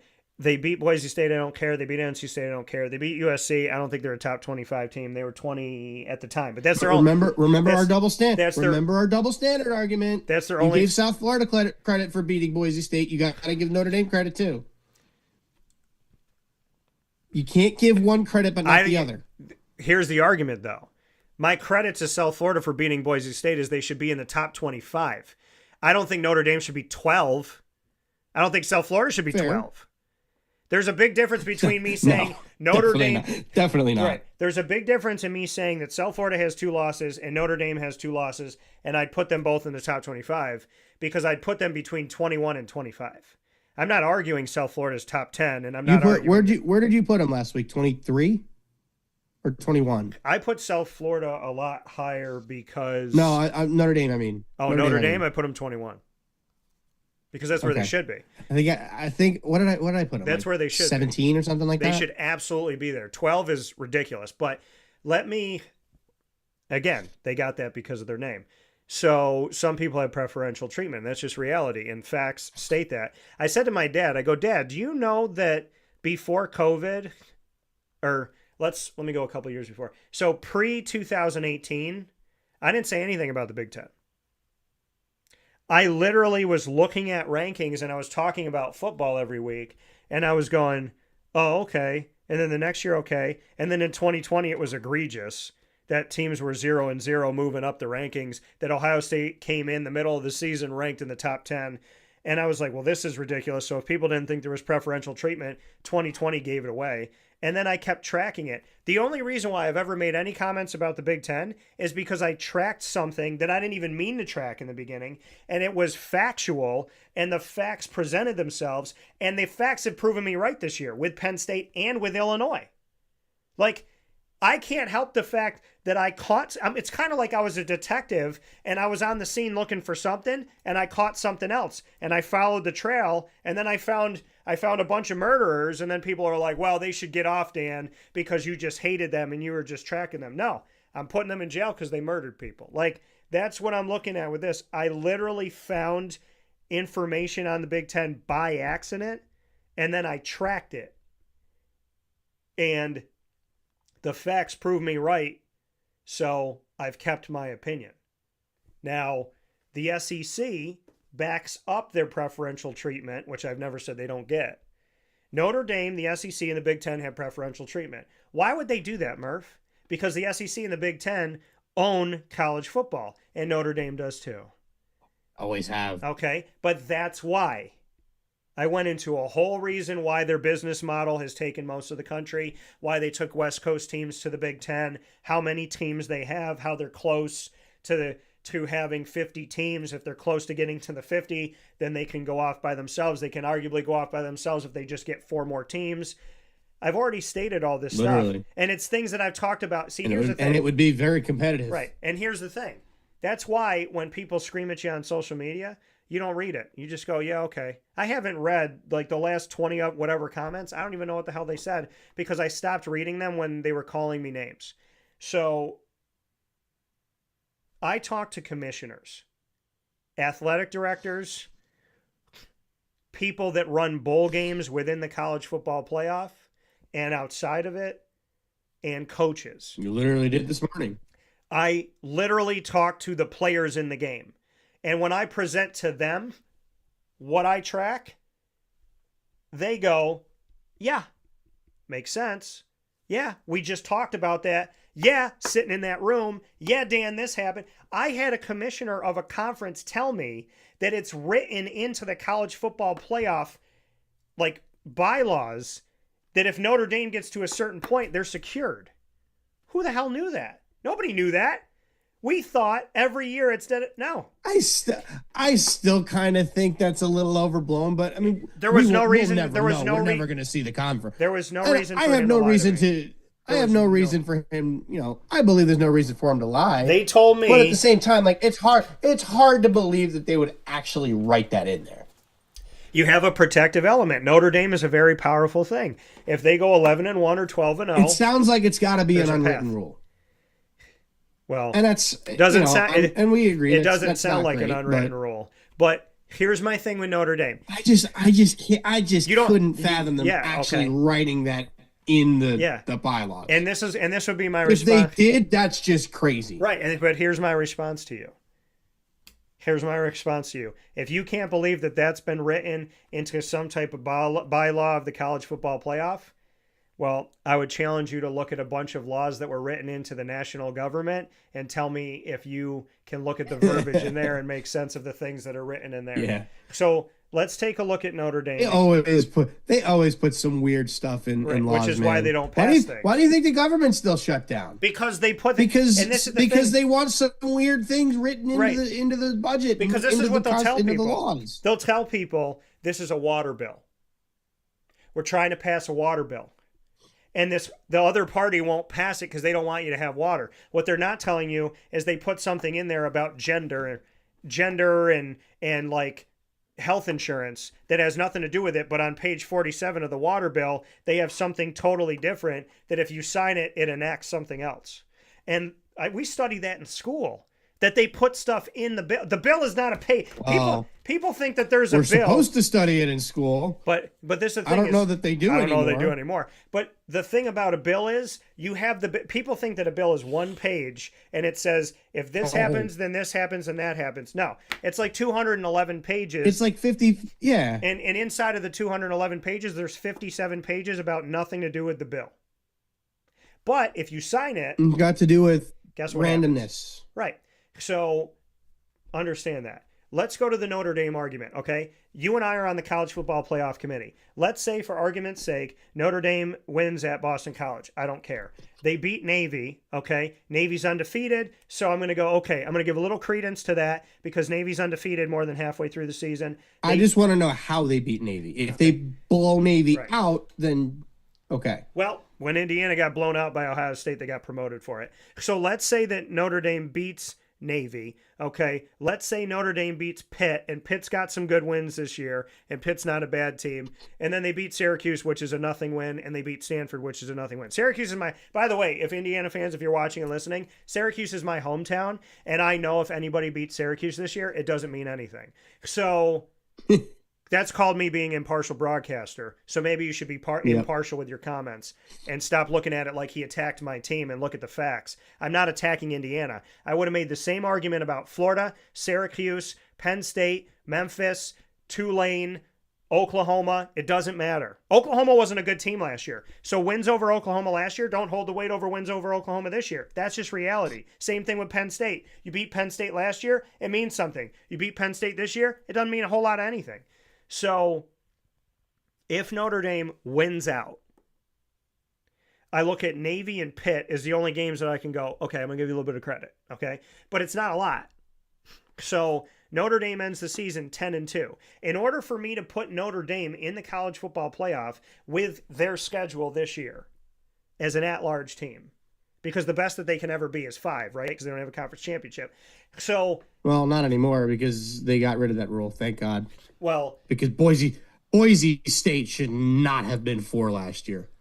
Well, there's a lot of things that were confusing. I'm glad they changed that. And by the way, I'm glad they changed that. Ohio State, Tennessee, making Ohio State 8, in my opinion, that gave them that win because whoever was going to get the home game between Ohio State and Tennessee, I argue that made a huge difference in the 8-9 matchup. So, and by the way, Ohio State either way, that was still a good game. It was a good, right? But they went on to win the national championship. It was a great football game. If that game was in Tennessee, would Ohio State have even made it past that? So, but let's take a look at maybe not. I mean, I still think they could have beaten them, but who knows? Right. But that's last year, right? So we look at this year. In order for me to put Notre Dame in at 10-2 with the record that they have, and I'm going to give them, and that means they're going to have one top 25 win against a team that's not ranked in the top 25 anymore. Or I'm sorry, they're 23 now. So they're going to have one win over the 23rd best team in the country, who was 20th at the time. But again, it's where they end. If USC craps out, then the committee's going to turn around and go, all right, they beat a top 20 team, but are they really a top 20 team when they're talking about USC? So Notre Dame could end the season with no top 25 wins based on how USC ends their season. What'd you say? I was just saying theoretically, yes. Right, theoretically, the they could have no top Although 25 realistically, USC theoretically could still lose 2 games. Right. So because they host Iowa and they go play Oregon. Yeah. USC plays at Nebraska. They could win 2 more. Listen, Nebraska's a tough game, and it's at Nebraska. So they're playing at Nebraska. They're playing Iowa. They're playing at Oregon. So and UCLA, for whatever reason, has gone on a run in the Big Ten. And by the way, UCLA has more wins in the Big Ten than Illinois, Maryland, Penn State, Wisconsin, Purdue, Michigan State. So stop telling me that those are good games for Indiana to those people that are. So, unless you want to tell me that UCLA is a good team. So, which I don't think you're going to do. The only way that I can put... Well, they're better than they were when they were winless. Oh, yeah, okay. But, again... The last 4 games that Indiana will play, combined record of 1 and 17. I'm not arguing over the. I know you're not. You're saying UCLA has done better without Deshaun Foster. It's just funny. Oh, it's hysterical. Right, it's funny. And those are their only wins that they have because they didn't win any games out of conference. So when we look at, if I'm going to put Notre Dame in at 10-2, and their only top 25 win is USC, who was 20 at the time. In order for me to put them in, I would need Vanderbilt, Georgia Tech, Ole Miss, BYU, Miami, at least, to crap out. Let's say, so let me make sure that, so let me make this argument make sense, okay? Because we have our conference champions. So let me say that, and they take their top 5 conference champions, it's the 5-7 rule, 7 at large. So let's say that Ohio State wins the Big Ten to the boos of all the Indiana fans. Let's say Ohio State why don't we say Indiana just for the purpose of this exercise, just for fun? Okay. So, well, and by the way, by the just way, for fun. By the way, somebody put, when Indiana beats Ohio State, what's this guy going to say? Speaking about me, what's this guy going to say? If you beat Ohio State and Oregon in the same year, then I'm putting you in the college football playoff. You're the number 1 team in the country. Duh. I mean, that's the funny thing. People inferred, if Indiana wins out and wins the Big Ten, they are the number 1 team in the country. This is the funny thing to me. No doubt about it. The inference that me saying that they're not the top 2, they're not in the top 2 in the country right now, and they won't, and they're not a top 2 team for beating the rest of their schedule that's 1 and 17 in the Big Ten. That's a true statement, and it's a factual statement, and it's based in evidence. And then they said, well, what's he going to say about Ohio State? Those are 2 different arguments. Indiana right now is not in the top 2 in the country, in my opinion. Okay? I'm a media person of 21 years, which is going to be 22. I cover the college football playoff. I was one of 200 to 300 media people in the entire world, not nation, the world, that was credentialed to the national championship. I vote in national polls. So when I talk about my peers in the media, I don't agree with certain things. I don't agree with the coaches or the media in the AP that Indiana's 2 right now. That's literally my entire argument. My entire argument. People lost their minds in such a colossal way, you would have thought I said Indiana was 40. What I'm saying is Indiana has 1 win over a top 25 team because Iowa was not ranked. I consider the Iowa win and the Oregon win both quality wins. They were both on the road. If they beat, I love how your tone has changed on Iowa in the last few weeks. No, my tone has changed. I really convinced you. You want to know what? No, you want to know what convinced me about Iowa and why my tone changed? I did my research last night and I sat down with it and I said, I have to give them credit for beating Iowa. I have to. Whether they beat them at home or on the road, I have to. Okay? And not because Tim Lester, the offensive coordinator, is a good friend. It's got nothing to do with it. I have to give them credit because I think Iowa's better than Illinois. So here's my thing. Way better. I mean, friggin' schedule-wise and win-wise, they're exponentially better. But Iowa, to me, if you switched Iowa with Illinois and they gave Iowa that high ranking early in the season, and like I look at Iowa right now, I could say to you, okay, I'll give you the Iowa win as a top 15 win. I'm not going to give you Illinois as a top 15 win because they were friggin' trash. But I will give you Iowa. If Iowa, I mean, if we go by the basketball rules, then yes. Right. Correct. If Iowa in the preseason was put in the place of Illinois and rose to where Illinois rose to, and we're talking about Indiana's win over Iowa, I would tell you absolutely you have 2 wins over 2 teams that were in the top 10 at the time that you played them. I would give you that.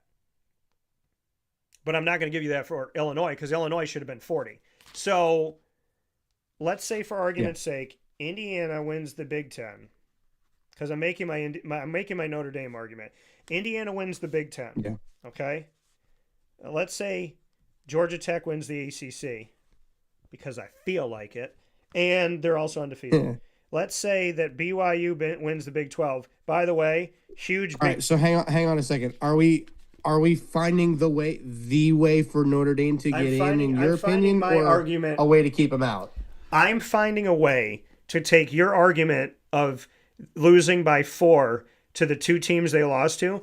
I'm taking your Miami, Texas A&M 4-point loss combined argument, and I'm finding a way to put Notre Dame in if the committee's discussing those 2 games. Okay, that's how I'm finding my path. I just wanted to like make sure we were on the same page. Yeah. So, and see that, folks? I'm taking something that Murph said, and I'm arguing his point. Holy crap! If the Democrats and Republicans could do that, so I'm putting BYU in.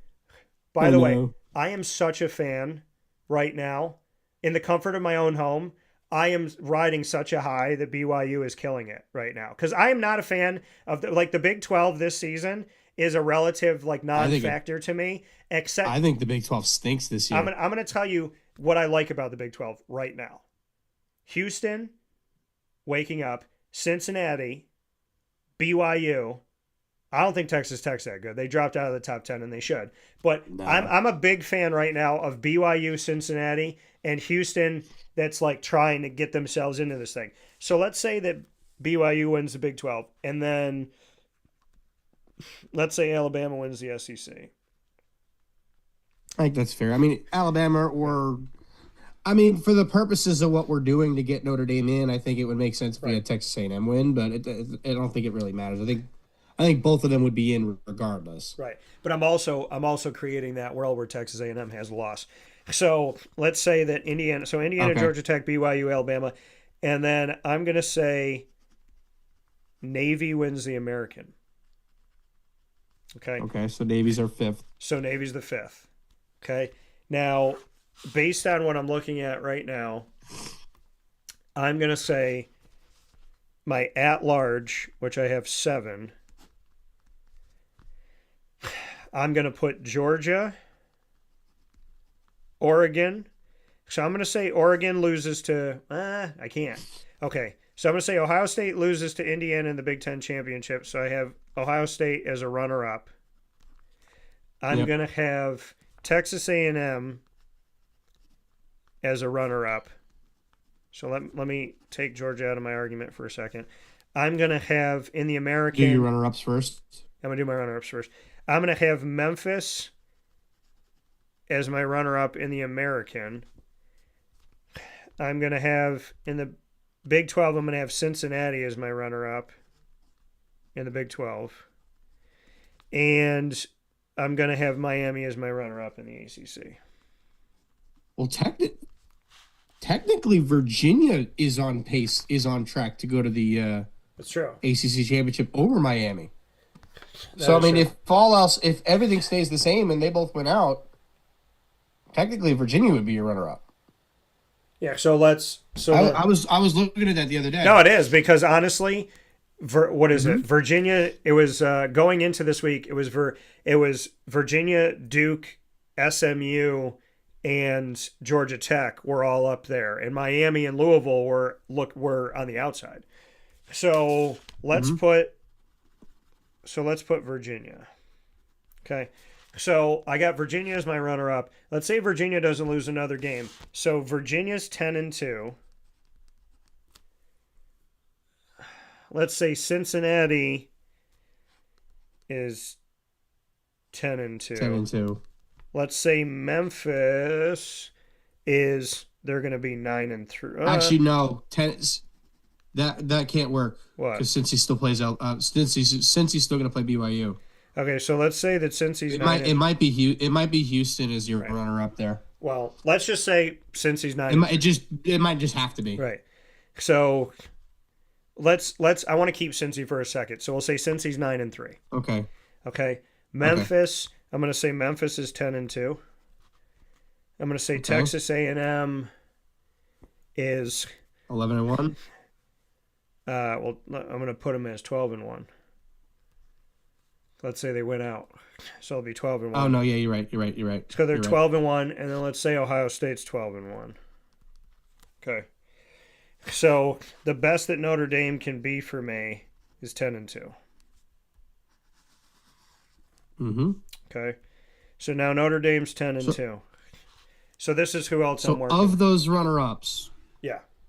who do we have making the playoff? I'm taking Ohio State. I'm taking Texas A&M. Ohio State, Texas A&M. I'm taking two ACC schools. I don't know that I'm taking another one. I'd probably still take Miami. Yeah.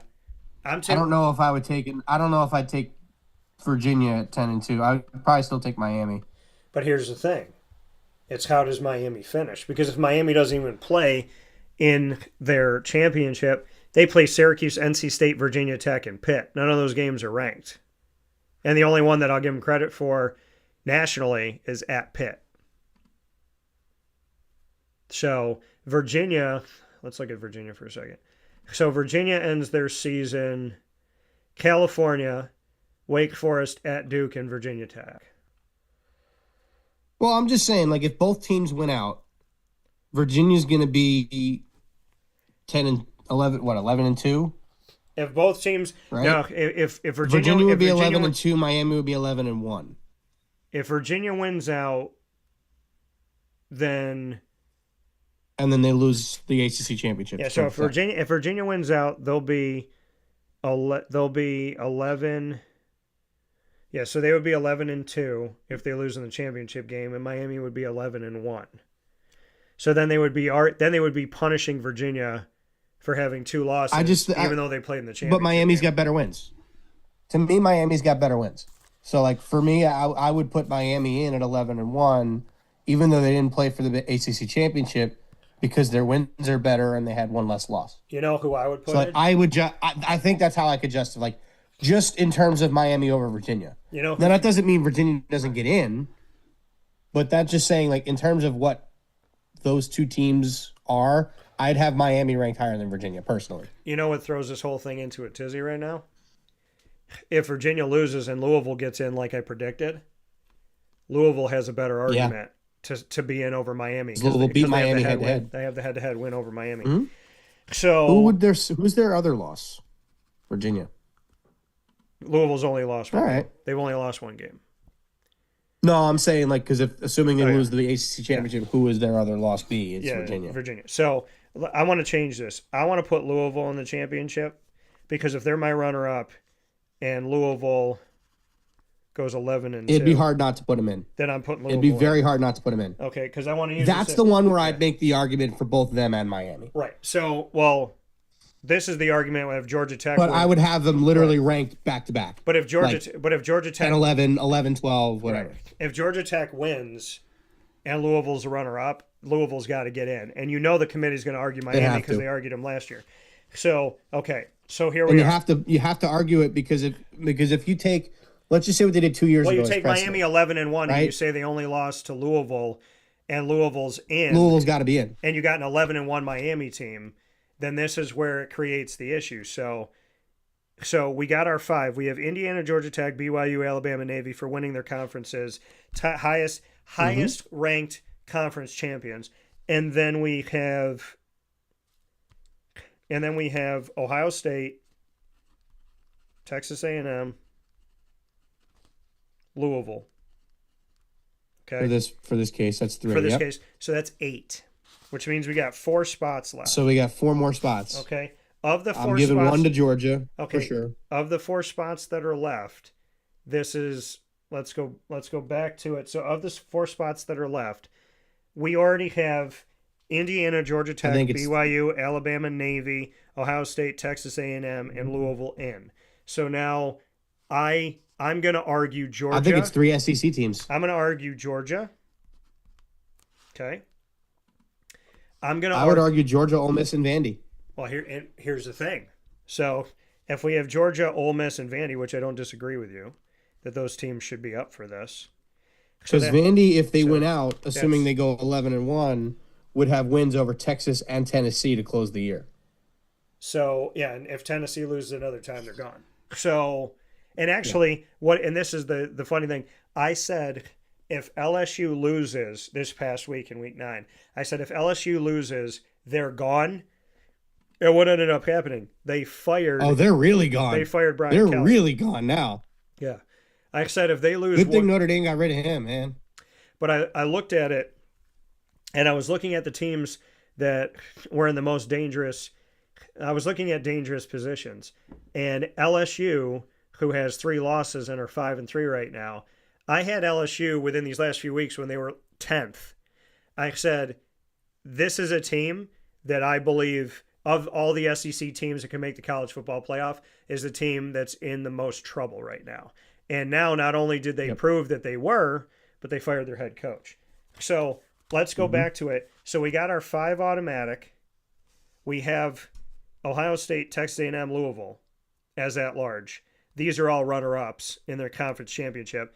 And then we have Georgia, Ole Miss, Vandy, which leaves us 1 spot because that gives us 11. So it leaves us 1 spot. So for the 12th spot, this is where the conversation of Notre Dame comes in that the committee is going to sit and talk about if everything happened in this way. So here's my question to you, Murph. If everything happens in this way, I don't put Notre Dame in. Because of Oregon. Yeah. I mean, the only team that you can I think your bottom 3 in this scenario, your 10, 11, 12, excluding Navy because they're an automatic bid. Yeah. I think your bottom 3 would be Miami, Louisville, and Notre Dame. And I think the only way you could put Notre Dame in is if you put in Louisville and not Miami. But I still wouldn't do that. That's the only in this. So if this exact scenario happens, right? Because I'm just by looking at this, I just looked at their schedules. What we just put out there is very possible. Right. Like that very well could be 10 teams in the playoff. You got 3 teams for 2 spots at the end because Vanderbilt couldn't go win out. They got 2 tough games. They got to go on the road to Texas and on the road to Tennessee. Those are not guaranteed wins. I think they could win those games. Yeah. I think the Texas game's a little bit easier than Tennessee because Tennessee's not an easy place to play. And then again, neither is Texas. But if any of those teams trips up, it could be Vanderbilt because Ole Miss to close out the year has South Carolina, the Citadel, Florida, and Mississippi State. Yeah. So they're going to probably win out. Georgia's going to win out. They play Florida, they play Mississippi State, they play Texas at home. Yeah. Charlotte and Georgia Tech. Oh, wait a minute. Well, it's not going to affect the Georgia beating Georgia Tech would not affect us in this case because Georgia Tech would still be in the ACC championship. And they'd still be undefeated. They just wouldn't be 12-0. Right. They just wouldn't be 12-0. But they would be undefeated. They'd be 11-1 but undefeated in the ACC. Right. So, but here's if Georgia Tech beats Georgia, yeah, that does change things. Right. That does change things. That also gives us a scenario where you might now have 4 teams fighting for 2 spots. Right. So this is... Or for 3 spots, I should say. So based on what we have, in the argument of Indiana winning the Big Ten, Georgia Tech winning the ACC, BYU winning the Big 12, Alabama winning the SEC, and Navy winning the American, in no specific order, those being the 5 highest-ranked conference champions, which means they're automatic bids. The autos are done, which leaves 7 at large. Ohio State being the runner-up to Indiana in that world if they win. And by the way, to Indiana fans, one more time, if you beat Ohio State, you're absolutely This is just a scenario. Right. But Indiana, if you beat Ohio State,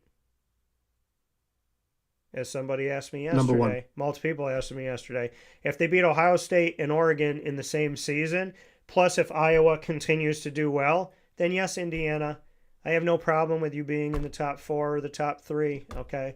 So, Ohio State, number 1. All I'm asking Indiana to do is win. So, and you should win your last 4 games. I think they could. You should win your... I genuinely think they could. This is I'm very much looking forward for that. But this is the thing. This is and it's a big if, but it's the sick part of this. Indiana, you should win, and you should be undefeated. Now, you're going to come to me and go, hey, Dan, we're 12-0. Dan, we're 12-0. And I would say, people, half of your season was against crap records. If you beat Ohio State, then we can have a conversation. But if you beat Maryland, Penn State, Wisconsin, and Purdue, I don't care. Because you should. The only time I'm going to give Indiana the credence of being in the top 2 is if and when they beat Ohio State. And if and when you beat Ohio State, if Ohio State does not lose another game, if Ohio State stays undefeated and Indiana stays undefeated and they go to the Big Ten championship and Indiana beats Ohio State, then yes. Okay? Let's also remember where the Big Ten championship is played. It's in Indianapolis. Right. That is basically a home game for Indiana. Right. But this is what I'm looking at. I am literally telling Indiana fans, if you win out, those games have no national value to me.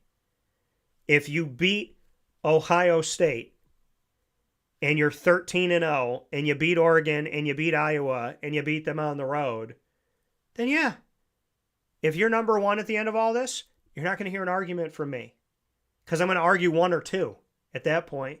I just don't think if they beat Ohio State. I just don't think you're 2 to me, right they're now. no. The only way I would argue that they wouldn't be number 1 in that scenario is if Texas A&M goes undefeated and wins the SEC. Right, but that's the thing. Then it's kind of a toss up between who's number 1 and number 2. Right, but I don't think you could go wrong with either one. All I'm saying to Indiana fans is, if you win the rest of your season, you go to the Big Ten championship, and you beat Ohio State, you're 1 or 2 in the country to me. At worst, you're 2. At best, you're 1. Okay? Depending on what Texas A&M does. At worst, you're 2. At best, you're 1. Because if Texas A&M plays Alabama and they beat Alabama, I'm going to argue Texas A&M. So, yeah. But at worst, I'm going to put you 2. The only thing that I stated to Indiana is that you're not 2 right now. Doesn't mean you can't be 2 in the future. So it just means right now. It's not a forever thing, girl. And we agree on right that. Now. Right. So we got our 5. We have our at-large Ohio State runner-up, Texas A&M runner-up, Louisville runner-up, Georgia, Ole Miss, Vandy. If Georgia, Ole Miss, and Vandy all get in, then the 12th spot is between Oregon, Miami, and Notre Dame. Now, Notre Dame loses that because Miami beat them, and Notre Dame would lose that if Oregon continues to win. So Notre Dame would be on the outside. What Notre Dame needs to happen is Notre Dame needs Miami to rise up here, potentially win the ACC, or be the runner-up. If that happens, then it gives it ignites the conversation of the quality loss. If Texas A&M, I'll put it to you like this, if Texas A&M and Miami are automatic bids because they win their conference, now people will argue that Notre Dame, that will enact the quality loss clause. And the only time that I will ever have a quality loss argument is if other people's wins are not as good. Okay? Like if I'm arguing South Florida versus Notre Dame, then I'm going to lean to Notre Dame because of they both have 2 losses, and who did they lose to and by how much? And if you look at common opponent, they lost to Miami by a smaller margin than South Florida did, so I put Notre Dame in. Now, but the only time that I will have a quality loss conversation again is when all of my quality win teams are in. That's the only time I'm going to enact a quality loss, because it's the next. Okay, I look at your quality wins. Okay, then I look at the rest of your wins. I look at your quality wins. I look at your record. I look at if you played in your championship, if you won it, or you're the runner-up. After all of that, I'll look at a quality loss team that has 2 losses or less.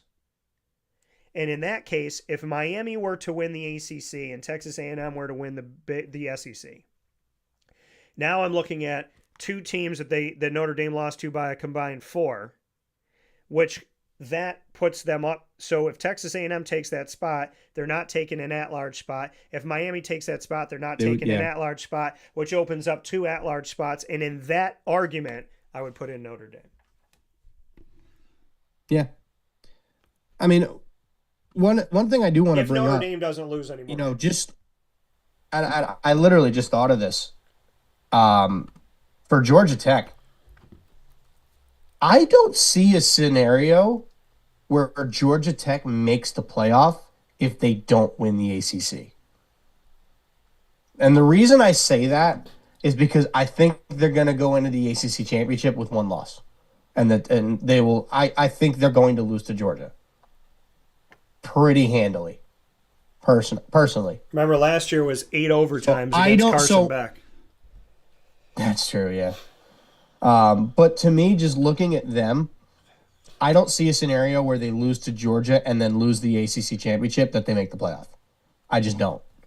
No. So I think that's another scenario where Notre Dame would be in. If there's also a lot of things that can happen. Like Vanderbilt could easily lose one or two of those last two games against Tennessee and Texas. But here's my thing. This is when I'm arguing Georgia still plays Texas. They could easily lose that game. But if I'm arguing 2 lost teams, if I'm arguing Georgia, Ole Miss, Vandy, and Notre Dame as 2 lost teams, as long as Georgia, Ole Miss, and Vandy don't get blown out at any point now, I'm going to argue Georgia, Ole Miss, and Vandy with 2 losses above Notre Dame with 2 losses.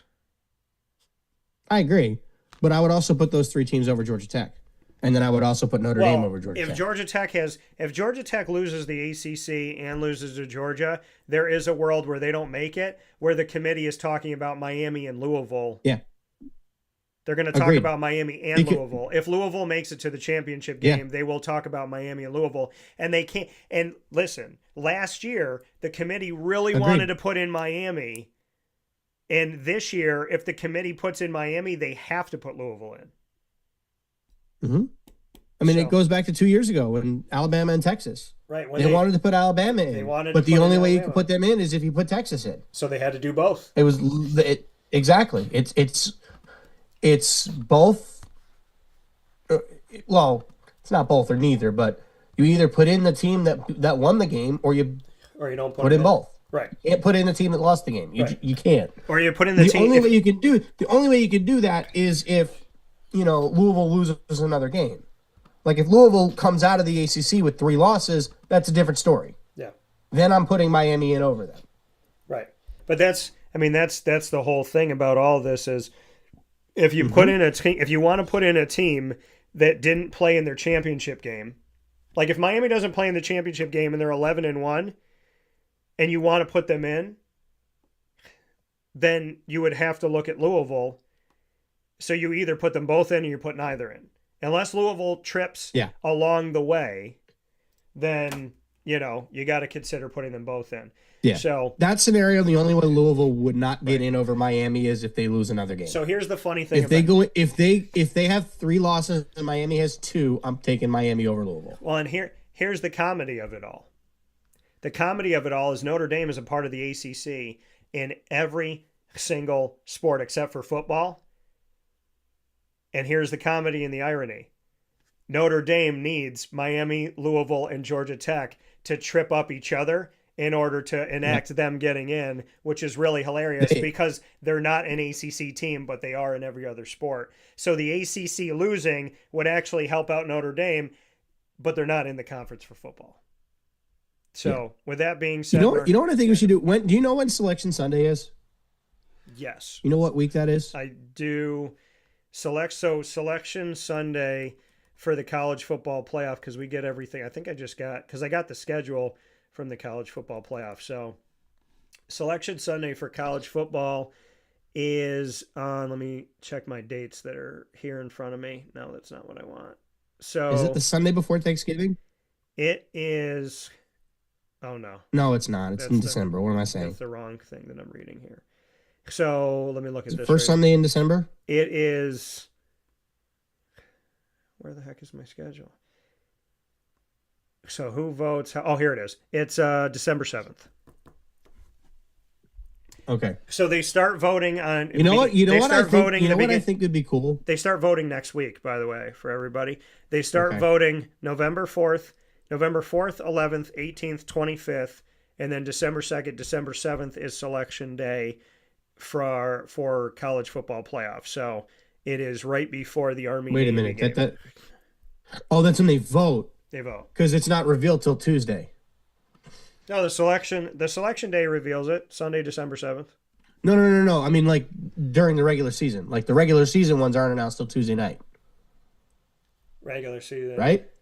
No, they announced the AP. Like the college football playoff rankings, the AP rankings come out on Sunday, but I'm pretty sure the AP and the coaches come out on college Sunday. football playoff rankings come out on Tuesday, but the last ones are on Selection Sunday.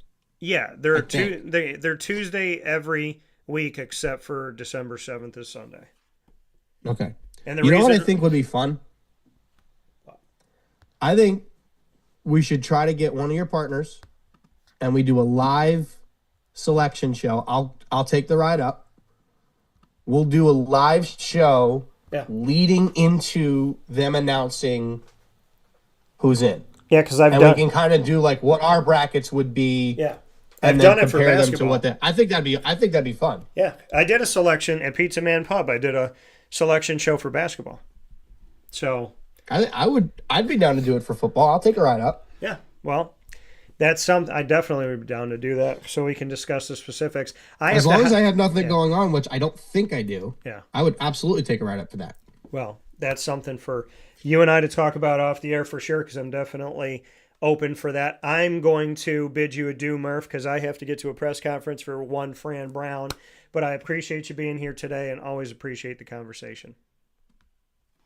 Yes, sir. And also, real quick, the Jets won a football game. I know. That was my end point. Let's go. My end point was to say congratulations, the Jets won. So there is no team that is totally defeated in the NFL anymore. It's over. Congratulations. So with that being said, Murph, we'll talk with you soon. Yes, sir. See you, buddy. So that coming from Murph, we'll take a quick step aside inside the Great Lakes Honda City Studios. We'll wrap things up right after this, where sports meets life on Wake Up Call with Dan Tortora. Here's a message from Renee from Bryan's Landing, located on 6523 East Seneca Turnpike in Jamesville, New York. Open Tuesdays and Wednesdays for dinner, Thursday through Saturday for lunch and dinner, and Sundays for brunch. It's a lot like the way that my mom and dad ran their restaurant. We have put in place a lot of people that are family to us, very similar to how my dad hired people that were family to him. And then the tradition I'm carrying on is a lot of the items that are on our menu are my dad's. And he taught our chefs how to recreate his dishes. So I think that Tommy McInerney, who our executive chef is, to him it is an art. And I think that when he does create a dish, it's not just about making the food taste delicious, which is definitely our priority, but it's an art to him, and it's almost like his canvas on a plate where he just wants the colors to look great, and people love it because he takes pride in that. And Brian and I appreciate that. We want it to obviously look good and taste good.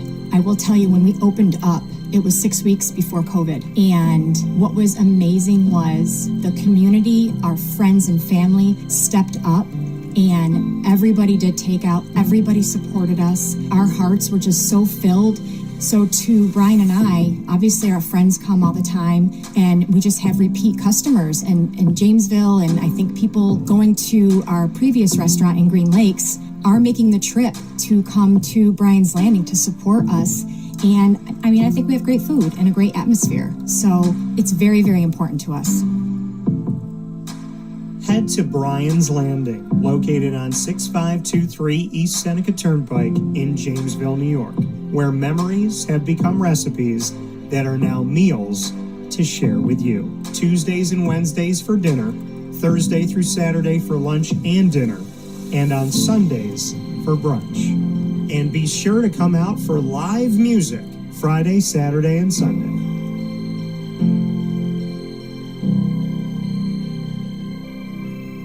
Life gets busy, and sometimes that means us running around. So K9 Camp Dog Daycare offers you an opportunity to give your dog a place to stay while you take care of what you need to throughout the day. K9 Camp Dog Daycare is located on 228 Old Bridge Street in East Syracuse, New York. You can see it from the highway, and it's just off of Erie Boulevard across from BJ's Wholesale Club.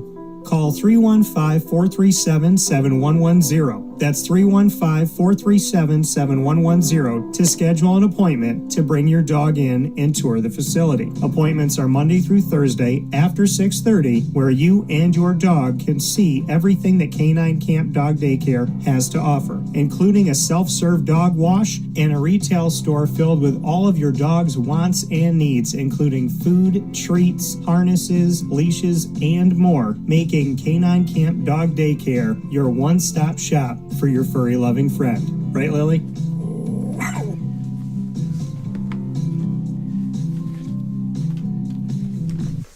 And welcome back here to Wake Up Call with Dan Tortora. Want to give a special thanks to the incredible team that we have at Game Point Sports Complex. Game Point Sports Complex is the place for you to go for basketball, volleyball, pickleball, and more, including birthday parties. Bryan and Stratton College women's basketball and men's basketball call it home for all of their practices, as well as it is home for training from Syracuse greats Lazara Sims, Dawan Coleman, Brandon Trish, of course, Charles Pride, who comes from our community, who won a state title with Liverpool and went on to play Division I basketball. He is there as well. So make sure you head out to Game Point Sports Complex. You can go to gamepointsports-syr.com today. That's gamepointsports-syr.com, and you can book time there for yourself personally, for your team, for whatever you have going on. If you have a league or something you're working on, you can work with the owner-operator, Jim Dispenza, personally and figure out a time for yourself. It is the best place that we've ever had in Syracuse, New York, so make sure you get in touch with them today. I want to thank all of our partners here on Wake Up Call, up and down the East Coast, the Midwest, the West Coast, and all around the globe on YouTube.com and Facebook.com, both /WakeUpCallDT and on WakeUpCallDT.podbean.com. Big time thanks to Great Lakes Honda City, Carvel, DeWitt, the Wildcat Sports Pub, GG Cards and Breaks, Myers Creek, Chick-fil-A Cicero, Pizza Man, Chick-fil-A DeWitt, Ma and Pa's, the snack capital of the world, Game Point Sports Complex, Canine Camp Dog Daycare, Mother's Cupboard, Bryan's Landing, Canine Campground Dog Boarding, Avicoli's, and of course we are the exclusive multimedia marketing partner of your Bryan and Stratton College Bobcats, the Syracuse Binghamton University Bearcats, and Onondaga Community College Lasers. You can find all of our content by going to youtube.com/WakeUpCallDT. Click subscribe, hit the notification bell,